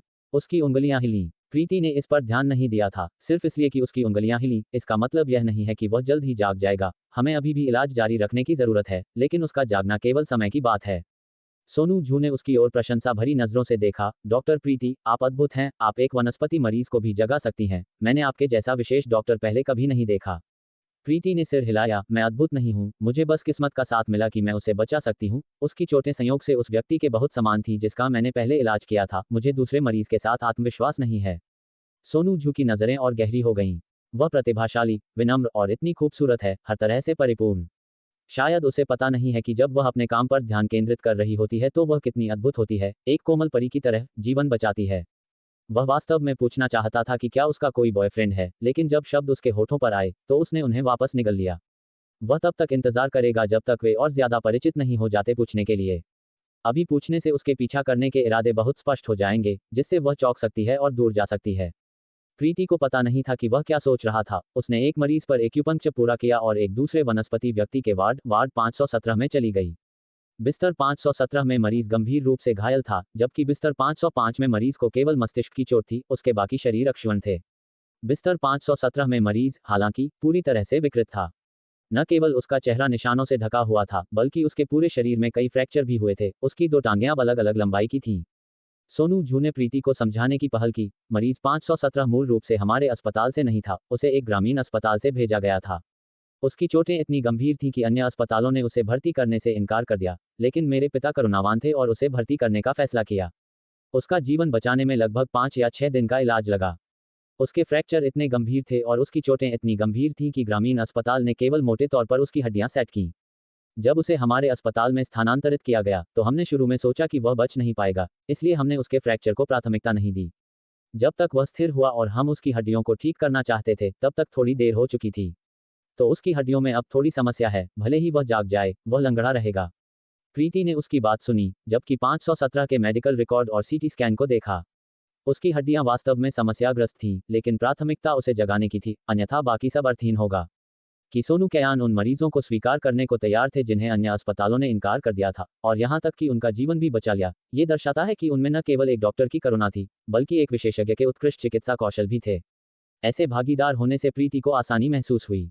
वह उत्साह से भरी हुई थी और एक संक्षिप्त आराम के बाद उसने मरीज पर एक्यूपंक्चर उपचार शुरू किया। हालांकि इस मरीज का एक्यूपंक्चर मरीज 505 से ज्यादा समय लेता था और इसमें ज्यादा एक्यूपॉइंट शामिल थे, प्रीति को लगा कि वह कोई प्रगति नहीं कर रही है। इस मरीज की स्थिति बहुत मुश्किल थी, उसकी क्षमताओं से परे। उसने सोनू कैयान से पूछा, क्या मैं घर पर देखने के लिए मेडिकल रिकॉर्ड की एक प्रतिलिपि ले सकती हूँ? निश्चित रूप से, क्या मुझे उसके स्कैन की एक डिजिटल प्रतिलिपि भी मिल सकती है? कोई समस्या नहीं। सोनू झू उसकी सभी अनुरोधों के लिए सहजता से सहमत थे। पहले ही अंधेरा हो चुका था और प्रीति ने केवल तभी अपने मोबाइल फोन को देखा जब उसे एहसास हुआ कि 7 बज चुके हैं। मुझे माफ करना, मैंने समय का ध्यान नहीं रखा। मैंने डॉक्टर सोनू का रात का खाना रोक दिया। कोई बात नहीं, आपने भी नहीं खाया, है ना? क्या हम एक साथ खाएं? नहीं, धन्यवाद। मेरे परिवार को मेरे घर आने का इंतजार होगा। अलविदा और धन्यवाद, डॉक्टर सोनू। आपका स्वागत है, फिर जल्दी घर जाओ। उसे जाते हुए देखकर सोनू जू परेशान महसूस कर रहा था। जब उसने अपने परिवार का उल्लेख किया, तो क्या वह अपने माता पिता और रिश्तेदारों का जिक्र कर रही थी, या एक बॉयफ्रेंड या पति का? उसे उससे पूछने की जरूरत थी कि क्या उसका कोई बॉयफ्रेंड है, अन्यथा वह ठीक से आराम या खाना नहीं खा पाएगा। 20 मिनट बाद प्रीति घर लौटी। जैसा कि उम्मीद थी, उसकी दादी ने रात का खाना तैयार कर लिया था और उसका इंतजार कर रही थी। चूंकि उसने दोपहर में अपनी दादी को बताया था कि वह 2 वनस्पति मरीजों का इलाज करने जा रही है, इसलिए उसकी दादी को उम्मीद थी कि वह देर से घर आएगी। जिस बात ने उसकी दादी को हैरान किया, वह ये थी कि वह मेडिकल रिकॉर्ड और सीटी स्कैन घर ले आई थी। यिन, तुम्हें खुद को इतना मजबूर करने की जरूरत नहीं है। जब आराम करने का समय हो तो तुम्हें आराम करने की जरूरत है। दादी, मैं इसे खास तौर पर आपके देखने के लिए वापस लाई हूँ। मैं इन मेडिकल रिकॉर्ड से हार मान चुकी हूँ। क्या आपके मन में कोई अच्छी उपचार योजना है? हमें पहले खाना चाहिए और बाद में देखेंगे, हमें कोई जल्दी नहीं है। प्रीति मुस्कुराई। ठीक है। वास्तव में उन्हें कोई जल्दी नहीं थी। आखिरकार मरीज 517 पहले ही आधे साल से वहां पड़ा था। उसने अपने हाथ धोए और फिर डाइनिंग टेबल पर बैठ गई ताकि उसकी दादी ने जो स्वादिष्ट भोजन तैयार किया था उसे जल्दी से खा सके। जैसे ही उसने खाया, उसने खुशी से अपनी दादी को सूचित किया, दादी, मैं अब हरियाली अस्पताल में भागीदार हूँ। क्या वह निजी अस्पताल है जहां तुम पहले गई थी? हाँ, और उससे भी ज्यादा, मैंने अस्पताल के निदेशक को अस्पताल का नाम बदलने का सुझाव दिया। उन्होंने आपका सरनेम लिया और अब इसे शकुंतला अस्पताल कहा जाता है। आपको क्या लगता है, ये पुराने नाम से बेहतर है? लेकिन तुमने अपना सरनेम क्यों नहीं इस्तेमाल किया? प्रीति ने भान चढ़ाई, मैं प्रमोद का सरनेम नहीं इस्तेमाल करना चाहती, मेरा मूल रूप से आपका सरनेम शकुंतला था, मैंने इसे बाद में ही बदला। डॉक्टर, शकुंतला हंसी, ये सच है, तो शकुंतला अस्पताल काफी अच्छा है। अगर अस्पताल को भविष्य में कोई मुश्किल मामले आते हैं, तो मुझे बुलाना। मैं तुम्हें उन्हें हल करने में मदद करूंगी। प्रीति मुस्कुराई, धन्यवाद, दादी। ठीक। तो दोस्तों, ये था आज का सफ़र जीएस नोवेल वर्ल्ड के साथ, जहां हर कहानी में होता है ट्विस्ट और थोड़ी सी मस्ती। अगर आपको मज़ा आया हो तो लाइक, शेयर और सब्सक्राइब करना ना भूलें। मिलते हैं अगले एपिसोड में। तब तक बने रहिए जीएस नोवेल वर्ल्ड के अद्भुत दुनिया के साथ।